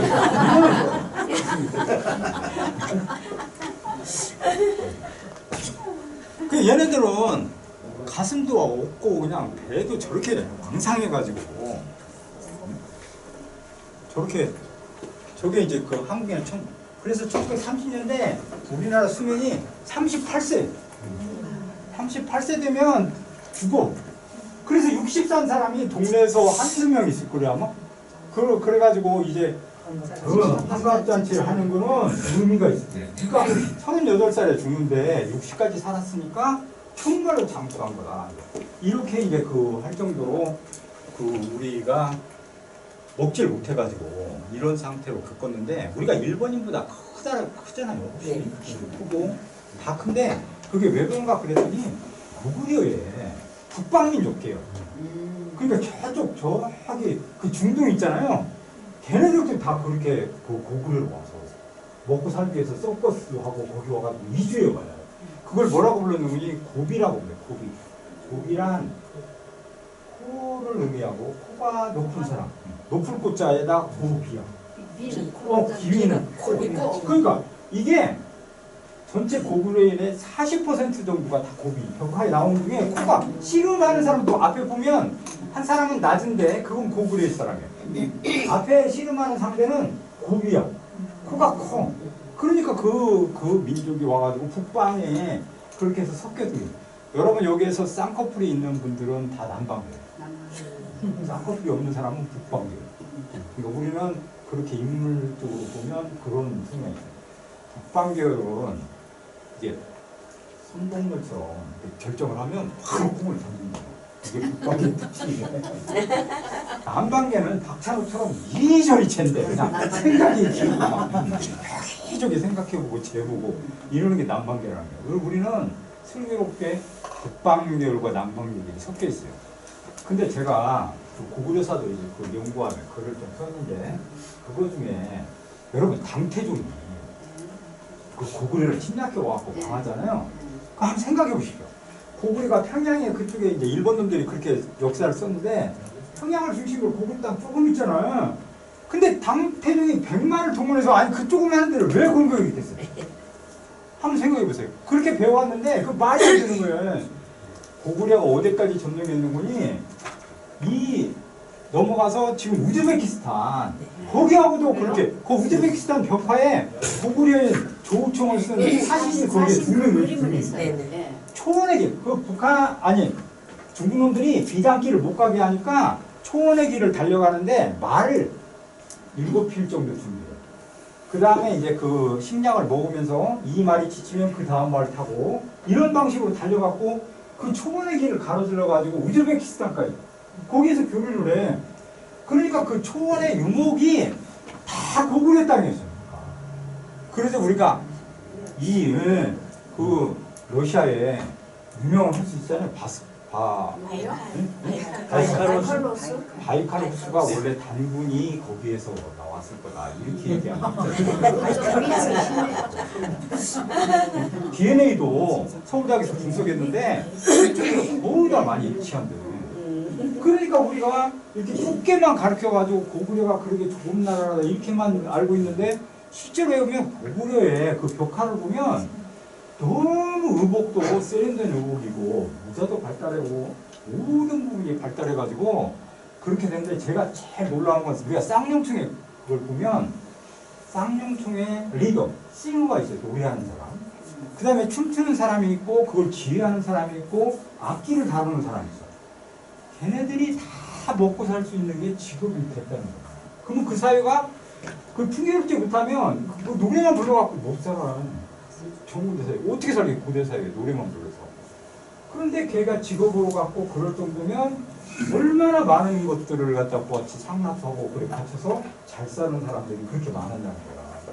그래가지고 그걸 뭐라고 불렀는지 좌식계급이라고 불러요. 고구려 사람의 상위 계층을 좌식계급이 1만 명이 넘었다 이렇게 이제 기록되어 있는데 좌식계급이라는 딴 게 아니고 앉아서 밥만 먹는 거예요.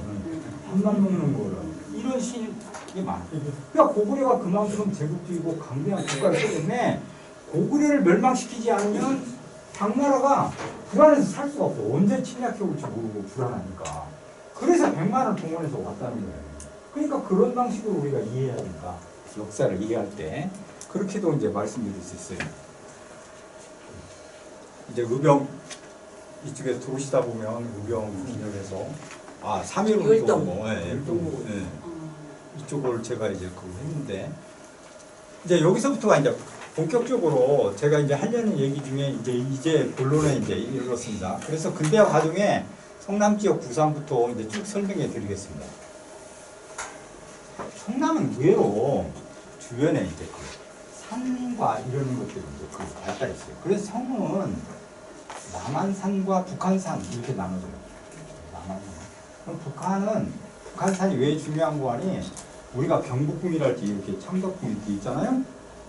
거기에 그 성은 장식용성. 거기서 싸움을 하고 적을 갖다 대치하거나 적을 몰아내는 그런 전투가 일어나는 산이 절대로 아니에요. 외국만이 칠할지 적이 쳐들어오면 이렇게 삐죽하게 나와갖고 그 위에서 공격하고 이러는 것들을 많이 만들어놔야 되는데 한양 도성을 돌아보면 그게 저쪽에 창의문 뒤쪽으로 가서 거기 곡성과 거기 치가 거기에 하나밖에 없고 나머지 실제로 다 있었다는데 다 없어졌어요. 15개나 있었다는데 그게 없어졌는데 그러면 이게 한양 도성이 무슨 역할을 하는 거냐? 거기는 왕실의 위엄을 나타내고 물타리의 역할을 해요. 왕실의 존재. 그러면 이제 그게 왜 그럼 어디서 싸울 거냐 이렇게 묻는다면 그게 바로 북한 산성이에요. 그러니까 전쟁이 일어나면 모든 사람을 이끌고 북한 산성으로 대피해서 거기서 모아가지고 적을 방어해요. 그 다음에 그에 대치되는 이 남한산성이 되는 거예요. 그게 남한산성이 돼서 인주가 이쪽으로 도망가가지고 여기에서 결사투쟁했던 그쪽이 바로 이 남한산성이에요. 그러니까 남한산성은 원래 중요한 그런 병창 기지에다가 남한산성을 누가 차지하느냐에 따라 전체가 이제 그 달라져요. 그러니까 백제가 차지했을 때는 백제가 최강성을 이뤘고 신라가 차지했을 때는 신라가 그렇고 고구려가 차지했을 때는 고구려. 저 지난번에 심심해서 걸어가지고 아차산 깔딱고개를 넘어가지고 그쪽으로 올라가 봤거든요. 고구려의 부두가 거기에 있고 끊임없이 펼쳐지는 그 계단 때문에 아주 힘들었었는데 제가 죽기 전에 100군데도 한번 가봐야 되겠다 해서 올라가 봤어요. 100군데. 죽는 줄 알았습니다. 다시까지만 끊임없는 계단에다가 시간도 1시간 반이면 올라간다는데 저는 2시간도 넘게 가다 쉬고 이래가지고 끝까지 가려고 갔는데 우이산 그 역에서부터 출발해서 그 꼭대기 그 암문까지 갔는데 300m 남겨놓고 못 갔는데 4시간 정도 걸렸어요. 그래서 거기까지 갔다가는 집에 못 갈 것 같아서 할 수 없이 포기하고 왔는데 그게 묻어서 죄송한데 저도 청춘은 아닙니다. 내공고안이 애인이 없어요. 그러면 다시 얘기하면 돈이 없어요. 그러니까 사귈 여력이 없는 거예요. 읽을수록 돈이 있어야 된다는 사실이 확실히 맞는 것 같아요. 그러실까봐 못 사귀시는 게 아닌가. 네. 그런데 이제 거기 그 배군대 이런 데 가시면 안 될 것 같아요. 거기는 너무 힘들어서 그게 정신은 괜찮은데 제가 올라가다가 거기에 이제 배군대가 많이 남았느냐 물어봤더니 젊은 사람 2사람 있었는데 쟤네 제가 70에 여기까지 올라왔다고 얘기하니까 자기들은 18살이에요. 박수 쳐주더라고요. 아, 대단하다. 그 바람에 안문까지 올라갔잖아요. 그 성남은 이런 이제 산지를 이루고 있고 이게 이제 중요한 건데 주변이 여기가 실학의 근원지예요. 그러니까 실학이 발달을 가지고 제일 합리적인 사고를 하는데 선각점이 됐다. 그러니까 선구 지역이었어요. 그러니까 실학의 개화사상이랄지 이런 걸 받아들였는데 우리가 대부분의 실학자들이랄지 이런 분들이 서학, 그러니까 기독교 이런 걸 믿는데 그 부분을 종교와 관련시켜서 조금만 설명을 드리면 우리가 선비정신 이렇게 얘기하잖아요. 선비정신은 하루에 3번씩 성찰해가지고 자기 자신을 반성해서 초도의 그런 학문을 해가지고 마지막에 깨달아서 어떤 얘기를 할 때 자기가 소신을 할 때 죽음을 무릅쓰고 얘기할 수 있어요. 그게 선비예요. 그러니까 그런 선비 정신을 하려면 60년의 그런 노고와 노력이 필요하다는 거예요. 근데 놀랍게도 종교는 한순간에 돼요, 한순간. 제가 얘기를 들으면 천주교 전투산에 거기 가가지고 그 야사의 일설에 의하면 너무 천주교인이 많아가지고 이걸 다 목을 쳐서 죽여야 하잖아요. 그러니까 힘드니까 시소처럼 생긴 긴 이게 통나무 있죠. 거기에다가 또 하나의 통나무 위에서 올려가지고 목을 쭉 이렇게 놓은 다음에 거기 탁 내려쳐갖고 일거에 죽였어요. 그러니까 그럴 정도로 많은 사람을 죽였는데 그때 그 죽기 전에 너는 천주교를 믿느냐 이건 물어봤어요. 그럼 이제 살려면 자기는 신자 아니라고 얘기하면 되잖아요. 그러면 간단하게 했는데 그러지 않았어요. 자기는 천주교 신자라고 이렇게 얘기해가지고 죽음을 택해요. 그러니까 그렇게 놀랄만한 그런 정신력을 갖게 되는 게 이제 그 종교인데 여기 있는 지역 중에 천주교인들이 많아졌던 가장 대표적인 이유는 조선의 지식인들이 서학이라고 해가지고 서양의 과학 서적이 천주교에 따라 붙어.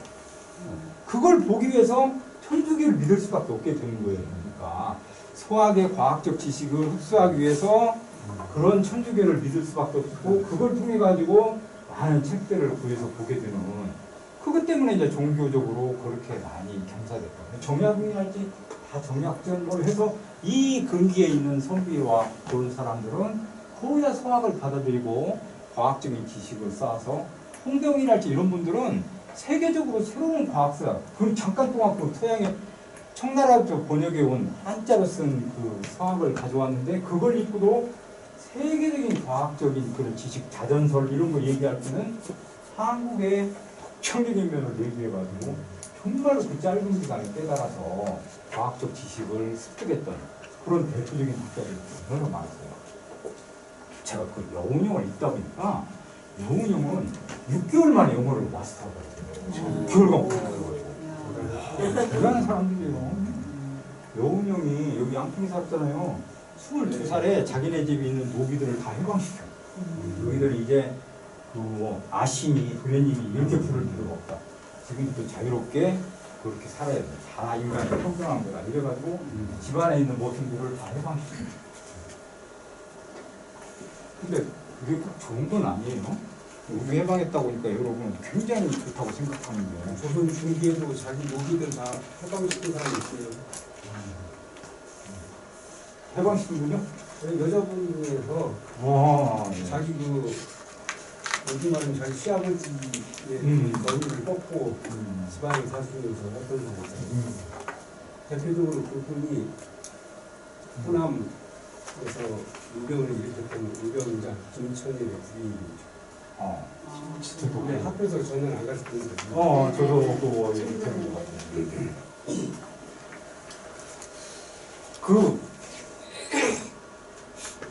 잠깐 끊어져가지고 제가 할 얘기를 잊어버렸습니다. 요 고리 해방. 여기는 한마디만 더. 그러니까 우리가 역사를 공부하는 건 지혜를 배우는 거예요. 살아가면서도 어떻게 이제 깨달아서 정말 합리적인 사고가 있건가를 배우는 건데 되게 우리가 링컨이 노예를 해방시켰다 이렇게 하면 저도 그렇게 생각했어요. 그날부로 노비가 없어지고 노예가 없어졌을 거다 이렇게 생각하는데 그러지 않았어요. 노예를 해방시키니까 걔네들이 가가지고 회의를 했어. 그 다시 노예 하겠다고 들어왔어. 나가서 뭐 먹고 살 필요 없어. 그러니까 다시 우리 노예 하겠다 이렇게 왔어요. 여운형 집안의 모습을 다 몰아냈지만 니네 알아서 살아라 이렇게 했지만 아까 당하는 사람은 조선 중기의 여자분은 토지를 맞아요 그렇게 토지를 나눠준 다음에 그렇게 했어야 하는데 그렇게 한 것 같지는 않아요. 토지 문제가 이제 나와서 잠깐 얘기해보면 박제가가 그때 얘기하는데 일반 백성은 송곳으로 찌를 만한 토지가 없어. 그런 땅도 없다. 송곳으로 찌를 만한. 그러고 보니까 저분이 저도 송곳으로 찌를 만한 저 없어요. 집이 없어요. 집에 없으면 그러네요. 예. 제가 과천에 살다가 사단지가 재개발이 들어갔어요. 네네. 그때 집이 없는 걸로 됐어요. 기초연금 받았습니다. 또 몰랐죠? 신고하러 갔더니 네, 신고하러 갔더니 기초연금 받으라고 해서 저거 신고하러 갔거든요. 그랬더니 거기 주민센터 직원이 이런 분이 와서 그 기초연금 받으시더라고요. 꼭 받아야 되겠냐고 몇 차례나 물어봤어. 진짜 돈 없다고. 집은 땅은 대지 지분만 있으니까. 그렇게 되나 아니 봐요. 그런 그렇게 수입이 돼 있을 있지. 거 아니에요. 수입 없어요. 소멸돼 수입 없어요, 저. 이런 게 수입인데 이것도 어쩌다 한 번씩 오라고 무슨 수입이 되겠어? 공무원으로 나가면 돼. 아. 공무원으로. 유튜브로 블로그 했는데 그걸 돈 안 돼요. 지금 구독자가 100 몇 명밖에 안 돼. 그래가지고 1000명이 돼야 된대 그것도. 열심히 찍긴 찍는데 진짜 아무런 얘기하시죠. 도움이 안 돼. 만명은 돼야 돈이 되죠. 그러니까요. 아무런 도움이 안 되네. 돈 버는 방법 좀 알려주세요. 공무원으로 나가면 돼. 저기 동사무소 공무원글로. 그러니까 제가 그래서 스타가 좀 되어볼까 이렇게 생각했어요. 스타 되는 건 뭐 간단합니다. 스스로 타락하면 스타가 되는 거예요. 이러면 그냥 스타가 저절로 되거든요. 난 내려놔. 그것도 아직 용기가 안 나와가지고 못하고 있네요. 사부가 가만히 계세요? 사부가 이제는 지난번에 그럴 때 이사 올 때 우리 서로 그러면 잠깐 떨어져 살자 이렇게 지내고 그래서 저는 그때 과감하게 이제 드디어 나한테 잘 거 이래가지고 이제 그러면 돈을 나눠가지고 이제 그렇게 하는데 근데 이제 집 얻고 이럴 때 계산해보니까 못하라고. 그러니까 가족회의 한다고 해야 된다고 하면 그거 없었던 걸로 해가지고 그냥 따라가가지고 지금까지 잘 숨마시고 살고 있습니다.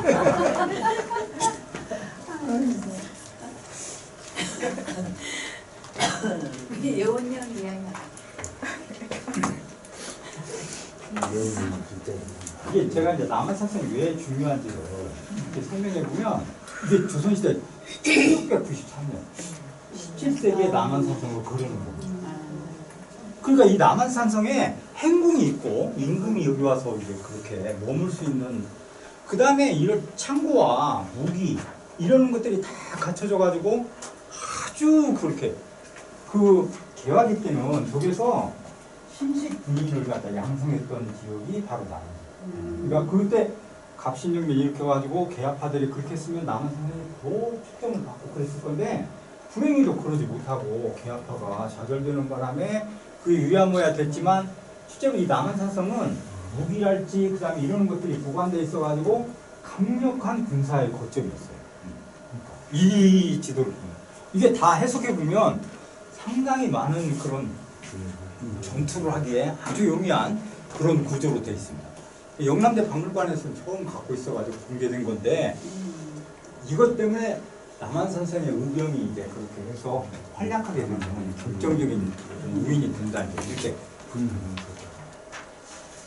그래서 이제 이게 남한산성이 부상됐는데 의병 이때는 이제 우리가 의병 운동이라고 얘기해요. 이때는 완벽하게 이제 그 대립해가지고 성립되지는 못했지만 이 기마락이 이제 우리가 그 기마락이 남한산성에서 의병을 이끌고 광군과 일본군과 대치해가지고 그 의병 일지를 써놨어요.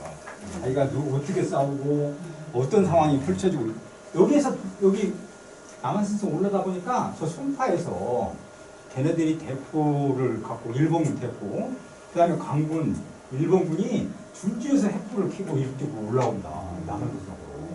그렇게 이제 남한산성 저도 올라가 봤지만 원래 남한산성이 이렇게 돼 있으면 3배에 해당되는 제가 3배를 올리겠다는 얘기는 아닙니다. 3배에 해당되는 그 군인이 동원돼야만 장악할 수 있어요. 그러니까 이쪽은 가파르고 이쪽 완만한 지역을 이렇게 지켜내면 절대로 이길 수가 없어요. 그럼 남한산성에서 계속 투쟁했으면 이겼을 건데 왜 실패로 돌아가느냐. 인조 때도 그렇고 결정적인 건 남한산성이 물이 없어요. 그 많은 사람이 모였을 때 우리가 한두 명이 갔을 때는 그 물이 많잖아요. 근데 그 많은 사람들이 먹으려고 하면 그걸 갖춰놓죠. 그래가지고 결정적으로 그 남한산성이 약점이에요.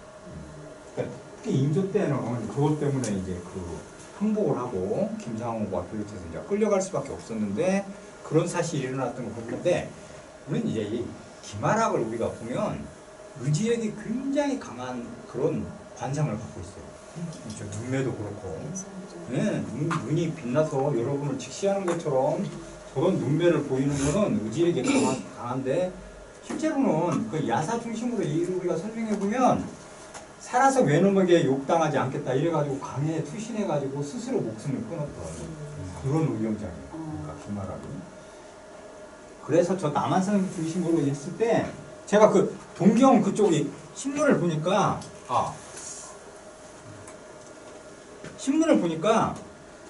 이쪽에 광주의 민들이 그렇게 합세해가지고 남한산 시켰는데 거기에 이제 광주 백성이 600명이 모여가지고 이게 일본의 신문이 그 보도한대요. 600명이 모여있는데 의병이 600명이 광주의 백성들이에요. 광주에 거주하는. 그러니까 광주를 중심으로 남한산을 중심으로 그렇게 싸우는 토대가 됐던 거는 바로 그런 의병에 대한 자원이 풍부하고 그 다음에 그게 우리가 사람이 독립운동하고 이렇게 한다 하는 건 진짜로 어려운 문제예요. 외군관이 자기가 독립운동하다 끌려가면 산족이 멸할 정도로 다 하니까 다 이렇게 일본 놈들은 가만두지 않아요. 그래서 제가 이제 진경제 문제에서 한 가지만 더 말씀드리면 우리가 이제 일본 군으로 처음에 일본 놈들이 조선인을 믿지 못해가지고 군인으로 끌고 갈 생각을 안 했어요. 그 처음에는 일본 놈들이 장교들이 다 모여가지고 조선인을 만약에 그렇게 군대로 가게 되면 조선인들이 틀림없이 뒤에서 총을 쏴서 우리를 죽일 거다. 이런 두려움 때문에 절대로 끌고 가요. 근데 이제 그게 태평양 전쟁이 일어나고 더 긴박하고 일본이 싸우는 전선이 넓어지니까 조선인이 바로 필요하니까 어떻게 했는 거니? 우리가 무조건 일본은 신의 민족이었고 무등민족이고 그 다음에 조선인은 열등민족이었고 이분법적으로 나왔어요. 근데 갑자기 일본 놈들이 그게 조선인이 필요하니까 우리를 뭐라고 얘기하는 거니? 이등민족. 3등민족은 이제 중국인. 4등민족은 동남아. 여러분 나중에 제가 이제 군대 사용하는 임원데 여름에 이제 휴가 갔다 오시잖아요. 어디 갔다 오시는지 물어보잖아요. 꼭 동남아 갔다 왔다고 말씀하세요. 볼 때도 아닙니다. 동네에 남아있었다 그런 뜻이에요. 엄청 좋습니다. 동남아 갔다 왔다가 동네에 남아있었다.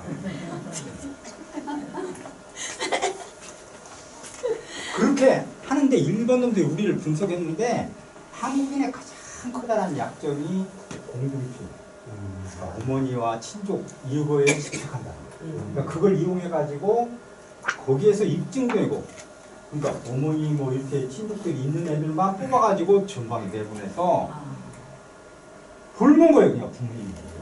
거기 가서 일본 놈한테 총을 쏘면 그 부모가 죽어. 그러니까 못 쏘는 거예요. 어떻게 쏘겠어요? 자기가 그거 쏘면 분명히 그게 자기 부모가 죽는데. 그러니까 그런 애들만 또 조선인들을 선발해갖고 그렇게 보내고 그걸 다 감시해요. 일본에도 또 일하러 갔잖아요. 일본 놈들이 다 전쟁에 나가니까 탄광인이 농사지을 놈이 없어. 그러니까 그게 진병으로 또 끌고 가 거기에 가가지고 다 농사. 여기 이찬이라는 분이 여기 등자리 거기 사시는 분 내가 직접 인터뷰했었는데 그분도 이제 거기 일본에 끌려갔을 때 끌려갔는데 뭐 했느냐 가서 농사일만 했대. 새 좋고 엄청 좋았다는 거야.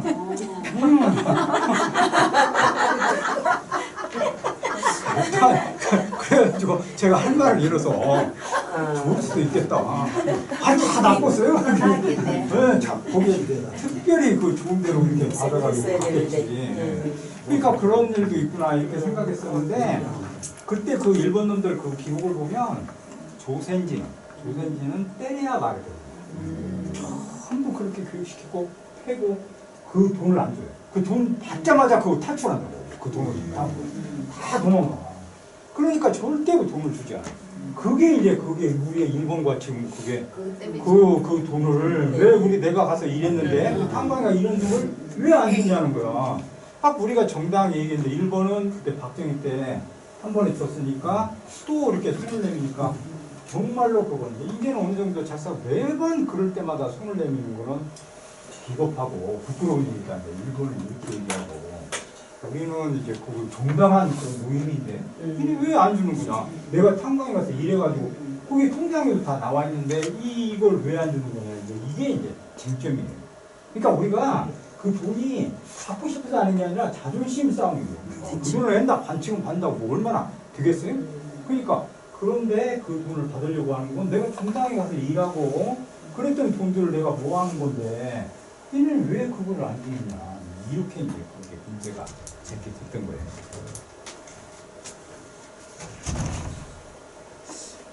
이거는 조금 설명하고 다른 얘기하니까 시간도 잘 가고 좋습니다. 아니 잠을 갖다 공자님을 만나러 가시는 분이 한 분도 안 계시네. 제 강의 시간에 그렇게 그 하잖아요. 졸고 뭐 딴짓하잖아요. 핸드폰하고 그러면 그 수업은 일찍 끝나는데 걔가 나와서 노래해야 끝나요. 절대 잠자는 애 없고 떠드는 애 한 명도 없어요. 진짜로 잘 가르치는 교수는 잠자는 왜 와서 자잖아요. 게임하고 매일 자는데 저는 가서 깨고 안 먹고 자라고. 사람도 안 자요. 걔 노래해야 되니까. 그리고 여기 가면 처음에는 이제 그 좋아해 막 박수치고 노래하라고. 안 차네? 화내. 너 때문에 늦게 끝난다고. 얼마나 많 그러니까 노래 불러야 돼. 제일 많이 부르는 게 애국가.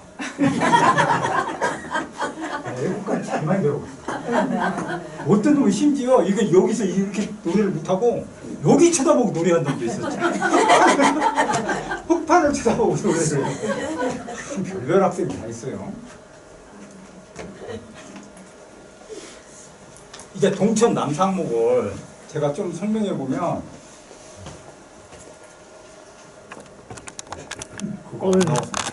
아니야, 괜찮습니다. 괜찮아? 예. 아니 저는 중요한 일인데 제가 없으면 감사료가 나오지 않아서 감사료가 일자리 하나 없으시겠네. 여러분이 증명하셔야 돼. 네. 증명하서 강의했다는 건 이 남상목이 지도자가 된다는 걸 역추적해 보면 정말 남다른 일을 해야 돼요.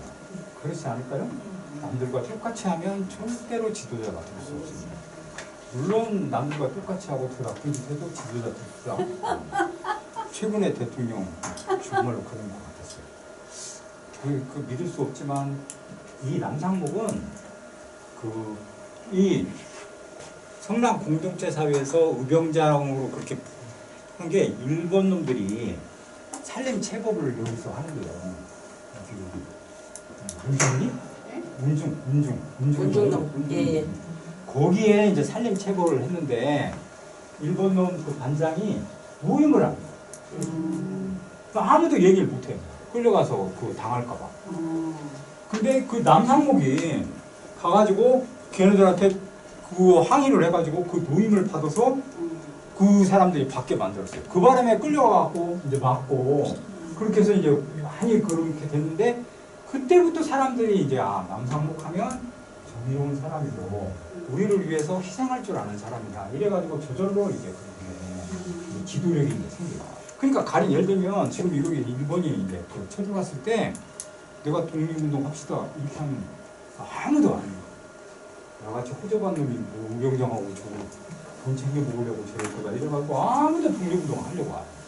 근데 남상목이 얘기하니까 거기에서 이제 사람들이 모이고 독립운동을 하는 그런 거점이 되고 지도력을 처음으로 발휘했다는 거예요. 그게 바로 이제 남상목의 그래서 남상목은 유교 정신에 입각해가지고 선비에 가까운 사람이에요. 그래서 사생취 죽음을 받아들이고 죽음을 쟁취해서 의를 지킨다. 죽을 각오로 의를 지켜야 된다. 이렇게 생각했던 대표입니다. 그러니까 그런 정신이 이 목숨을 버려가지고 의를 쫓는 이런 정신을 무장해가지고 정말로 이 성남의 최초의 의병 전쟁을 승리로 이끌었는데 광주뿐만 아니라 저쪽에 이제 경기도, 강원도 의병까지 연합해가지고 투쟁하는 연합 의병대를 이끌고 싸웠던 대표적인 사람이 남상목. 남상목이 이제 결정적으로 전쟁기에 이제 그 등장한 의병장인데 의병들이 이걸 한 차례 보면 되게 첫 번째 의병 그 3명 나오는 사진 많이 보셨을 거예요. 3명만 의병이 이렇게 나오는데 조총이라고 그래가지고 화승총이라고 해요. 그런데 그 화승총이 거리가 사살 범위가 10m 정도밖에 안 돼요. 비 오는 날은 불을 붙일 수 없어서 쉬어야 돼. 그러니까 그게 화력이 좋지 못해서 사살용으로는 별로거든요. 그 화승총을 들고 일본군과 싸우니까 안 되는 거예요. 그러니까 근데 이제 어떻게 해서 우리가 전력이 증강되는 군이 조선의 군인 있잖아요. 해상군. 군인이 일본인 놈들이 드디어 이제 외교권을 장악하더니 군사권을 쟁취하고 조선의 군대를 해산시켜버려. 다 군인을. 그러니까 그 군인들이 항거해가지고 일본군과 접전이 벌쳐져서 요 남대문을 중심으로 해서 서울에서 이 서로 상호간의 전투가 펼쳐졌어요. 그 중에서 이제 60명이 죽고 나머지는 각 나라에 흩어지면서 총기를 들고 탄약과 총기가 생기니까 일본군과 전쟁이 대등해졌고 전술과 전략이 가능해졌죠. 그렇게 되면서 이제 상당 부분 우리가 전통적인 방식은 게릴라 전술이에요. 그러니까 한쪽에 이제 이 기마락고 앞에 의병들이 실패한 가장 커다란 이유는 여기에서 의병을 조직하면 다 여기 남한 선생님이 모여. 그걸 갖다 뭐라고 부르는 거니? 거점 확보전이라고. 그럼 거기에 의병이 몰려 있으니까 그게 장점인 것 같지만 최대의 또 약점이야. 거기가 포위하면 의병은 꼼짝할 수가 없어.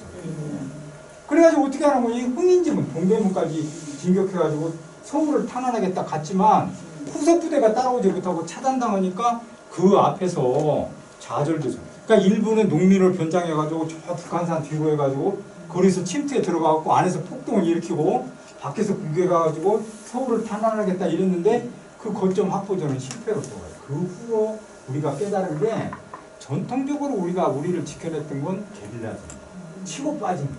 그러니까 그런 전술을 구사하기 시작해가지고 했는데 이 당시에는 그런 작전을 펼치기 시작해요.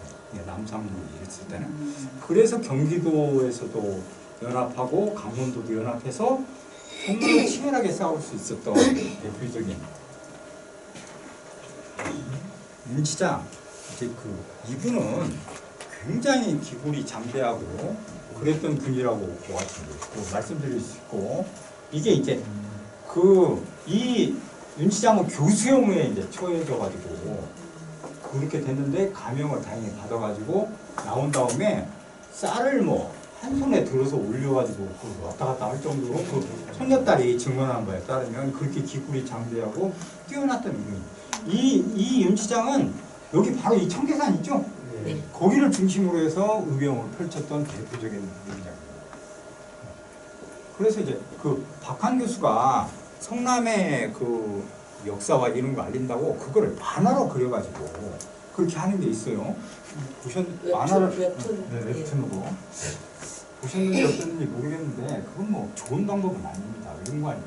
초딩들은 좋지만 그걸 희화화시켜줍니다. 숭고하게 투쟁하고 그랬던 거를 만화로 그려놓으면 만화에서 그렇게 펼쳐지는 그런 것만 인상에 남아가지고 그런 본질과 그런 의식 그런 것들이 너무 약화될 수밖에 없어요. 그러니까 그건 별로 좋지 않은데 성남 할 게 없으니까 다른 문치호도 하고 다른 사람들 김구도 하고 이렇게 하는데 거기 성남하고 아무 관련 없잖아요. 그걸 왜 하는지 모르겠어요. 100명을 만들었어요. 네, 100명을 만들어가지고 그렇게 한다네요. 성향이 그래요. 우리 지도 교수님이 그렇게 했기 때문에 그걸 이어받아가지고.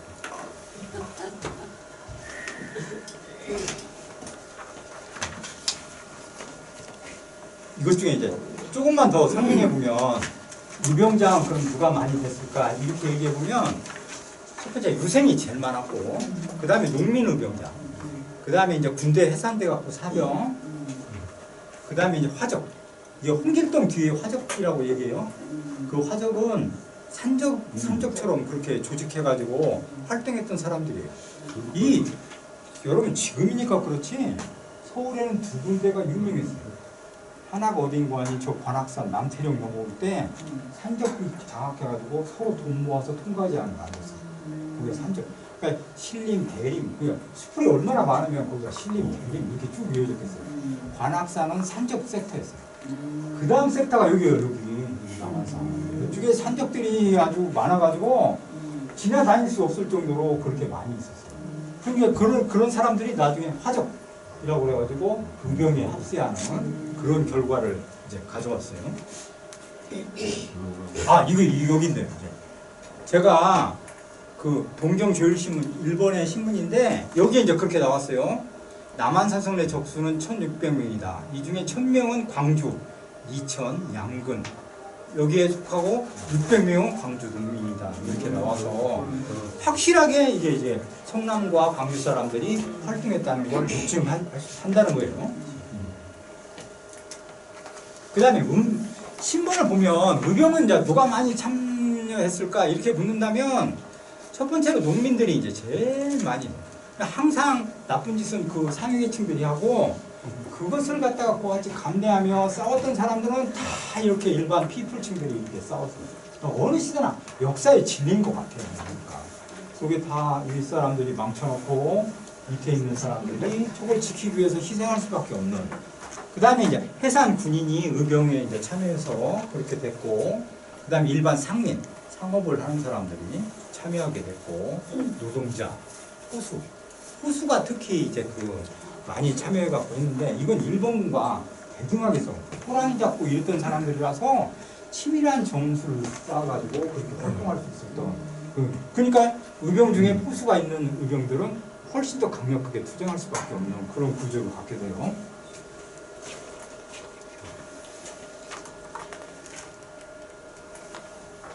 저는 이제 50분까지만 강의 하겠습니다. 저는 괜찮은데 저 자식이 왜 빨리 안 끝내주나 이래가지고 밥 먹으러 가야 되는데 그럴까봐. 이거는 그럼 이것도 이제 설명드려야 됐었는데 그걸 못했으니까 이제 첫 번째로 송파 지역에 이렇게 학교를 세워가지고 그렇게 이제 그러니까 학교는 그런 방식으로 그렇게 했다고 얘기될 수 있는데 이게 이제 이 김교상이라는 사람은 저기 강남에 있었는데 사는 건 이제 성남에 와서 살았어요. 근데 이게 아무도 얘기하지 않는데 성남에서 인쇄물을 배포하고 정말로 치열하게 투쟁했던 사람이에요. 그래서 이 김교상은 잘 알려지지 않았지만 서울 출신 김교상이지만 성남시 수정구 태평동에 살았어요. 여기 와서 그렇게 살아가지고 여기에서 인쇄물로 그걸 해가지고 나눠주고 독립운동에 같이 참여했던 대표적인 사람입니다. 이게 토지조사 사업에 이거 했던 거고 예를 들면 이것도 설명드렸어야 되는데 이렇게 했는데 밭을 14.94%나 이렇게 이제 이게 약탈당한 토지예요. 토지는 이렇게 보면 수치가 적어서 별거 아니다 이렇게 생각하시는데 저걸 전국적으로 한번 생각해 보십시오. 얼마나 많은 토지를 저렇게 잃게 되는지. 그래가지고 논 11.44, 그 다음에 대지, 이건 집인데 12.97%를 뺏겼고, 저수지는 고우 이제 국유화되고, 임야, 특히 임야가 20.65%니까 임야는 주인이 없으니까 거의 다 넘어갔다고 보시면 돼요. 잡종지도 이게 다 넘어갔네. 나중에 이게 논으로 다 바뀝니다. 그러니까 이렇게 돼서 분묘지, 사찰지 이러는 것들이 그렇게 됐다 이렇게 얘기해 볼 수 있어요. 이거는 이제 돌마면 이게 면으로 다 분석할 수 있어요. 그 다음에 이름도 다 나옵니다. 특히 그 선생님이 그 집안 거기 다 나와요. 토지 가진 곳 다 나와요. 그때 국유지로 멀리 저 산봉우리 쪽에 있는 건 다 뺏겼어요. 다 뺏기고 그쪽에 이쪽 말고도 윤리 말고도 또 많은 데 있더라고요. 예, 임해동, 예. 그쪽에도 제가 조사해 보니까 다 뺏기고 그렇게 됐어요. 이게 이제 이걸 이제 50분이 지나가는 죄송합니다. 여기에 이제 이걸 보시면 이게 이제 토지의 전이니까 밭을 의미해요. 그 다음에 얼만큼 가지고 있었는지를 나타내고, 그 다음에 어디에 있는지 나타내고, 이름이 이렇게 다 있어요. 이름이 다 있는데, 저거 중에 우리 토지 문제가 제일 문제가 되는 건, 저렇게 토지를 갖고 있었는데, 지주가 됐어요, 자기가. 지주인데, 6.25 때 인민군한테 죽었어요. 자식이 없어요. 저 토지가 누구 건지 몰라. 지금도 그런 토지가 많아요. 그래서 도로거들이 내가 저걸 연구하려고 했었는데 저걸 공개를 안 해갖고 연구를 못했어요. 수리조가 원래 연구하려고 했는데 누구 토지인가가 불분명한 토지가 너무 많아요. 그룹 것들이 그걸 해가지고 법원에 신청해서 지토지로 만든 거예요. 그런 일들이 훌륭하게 펼쳐졌어요. 저도 그때 연구하지 말고 거길로 나갔어요. 옛날에 이장들이 많이 그랬어요. 이장들. 그러니까요. 그게 저게 그런 의미입니다. 한 선생님 계시니까 한백봉 선생님까지만 설명드릴게요. 국내의 토지가 이제 어떻게 되고 하는 걸 제가 다 분석했어요. 나중에 이제 그 50년사 나오면 제 이름이 있으니까 그걸 읽어보시면 더 이제 자세히 이해하게 되겠죠. 이게 이제 그 동방의 민족 지도자 한백봉 선생님. 제가 한동욱 선생님을 잘 아는데. 너무 똑같았어요. 똑같아요. 예. 이게 그것도 되게 한동욱 씨하고. 예, 똑같아요. 그래요. 그래가지고 똑같아요. 얼마나 또 그냥 그 부동 이 지명은 다 알고 지명은 잘 알고 마음에서 달변이어가지고 얼마나 말씀도 잘하십니까. 이 한백봉이 이제 3.1 만세 시위 혁명을 이끌었는데 아주 치밀하게 줘요. 그러니까 우리가 어떤 그 감정이 일어나게 만드는 방법은 여기에 정신을 집중시켜야 되는데 그래서 미리부터 밤에 산에 올라가가지고 횃불을 들어올려요. 그래가지고 그 횃불을 보면 사람들이 막 긴장하고 가슴이 막 뛰게 만들잖아요. 그렇게 만들어서 저녁마다 그렇게 금단산 이런 데 올라가가지고 횃불을 담아서 봉화 시위를 보세요. 그런 다음에 그 다음에 주도 면밀하게 짜는데 시위를 어떻게 할 건지 그걸 다 짜고 누구를 동원할 건지 거기가 한시 그 집성촌이에요. 갖고 그 삼촌이 나간다 보면 다 따라나와 조카랑 그런 구조더라고 보니까 그렇게 아주 다 만세 시 거기에 다 참여하는 거야. 그렇게 하는데 사람이 제일 많이 모이는 장날 그래서 27일, 28일 그때쯤에가 여기 장날해가지고 그때 본격적으로 일으키면서 치밀하게 작전을 구사해가지고 했던 그분이 바로 저 한백봉입니다. 그 만세운동을 이끌어서 강력한 성남을 알렸던 대표적인 그런 분이고 지금도 이제 그 집성촌에서 그렇게 이제 계시는 이 정신은 이 신간에도 하고 계속해서 한시 집안의 그런 독립운동자들이 많이 나왔습니다. 선생님 이해하시죠? 마음에 드시죠? 예? 마음에 드시죠? 외무관이 제가 한동욱 선생님과 관계를 생각해갖고 더 자세히 썼어요. 나중에 읽어보세요, 진짜로. 아, 정님이 좀 이상하게 썼다. 그런데 이게 단체 사진에 보면 뒷줄에 우측에서 두 번째 머리 빡빡 깎은 머리 잘하는 사람이 저희 할아버지인데 거기 뭐 회장, 감사, 간사 뭐 이렇게 설명해 우리 할아버지 이름은 아예 들어있지도 않아요. 그런가요? 그게 뭐 잘못됐고 한순애 씨하고 어떤 사이냐 하면 한순애 씨가 5살 아래고 학렬은 아저씨 행이에요. 그래서 저희 할아버지가 한순애 씨를 아저씨라고 불러야 돼. 근데 나이가 5살 이상 차이 나니까 한순애 씨가 저희 할아버지를 조카가 아닌 오히려 형님으로 늘 이게 같이 다니면서 이렇게 했고 판교의 주자소 파출소에 거기 통역관이 여도관이라는 사람이 있었는데 그 사람이 한순애 씨나 저희 할아버지를 그냥 아주 큰 형님, 둘째 형님으로 모시고 그래서 그 파출소 주재소 소장이 저희 집에 할아버지를 만나러 오면 대문간에 끌어와가지고 어르신 제가 배우러 왔는데 좀 만나 주시겠습니까? 그래가지고 할아버지가 들어오너라 그러면 만나는 거고 지금 너 만날 관심 없으니 돌아가라. 그러면 판교 주자소장이 군소리하라고 돌아갔다는 거예요. 왜 그러냐면 명부에 보면 직업, 농업, 신분, 양반 이렇게 써 있어요. 아까 여기 사진에 이시종이라는 사람도 신분 그런 평민 이렇게 했는데 직업은 농업인데 그 양반이죠. 신분은 양반이라고 써 있어요. 그래서 서대문 감옥에 있을 때도 나중에 출감할 때 고문을 받고 폭행을 당했지 수원이나 서울에 가서 재판받고 그럴 때도 누가 때리거나 뭐 겁을 주거나 이러는 건 안 했다는 거예요. 왜냐하면 여기 돌마, 판교, 대왕, 대모를 할 때 시위를 할 때도 주자 소장하고 거기 헌병 상등병이 총 메고 옆에 호위한다고 따라붙어서 같이 만세 부르고 다녔다는 거죠. 그래서 이제 제가 오늘 수업은 여기까지만 하겠습니다. 너무 기쁘시죠?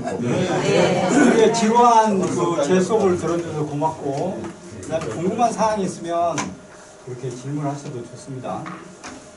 마지막으로 PR을 해보면 코시남의 역사 산책을 꼭 보십시오. 코시남이란 별게 아니고 코끼리 탄 시골 남자입니다. 제가 코끼리 탄 시골 남자. 그게 나왔겠죠. 그러니까 여러분 지루한 강의를 열심히 들어주셔서 졸지도 않고 이렇게 들으니까 어렵습니다. 저는 감사하게 생각하고요. 다음번에 또 기회가 되면 저 후반부를 갖고 또다시 이렇게 찾아뵙고 그렇게 하도록 하겠습니다. 여러분 고맙습니다.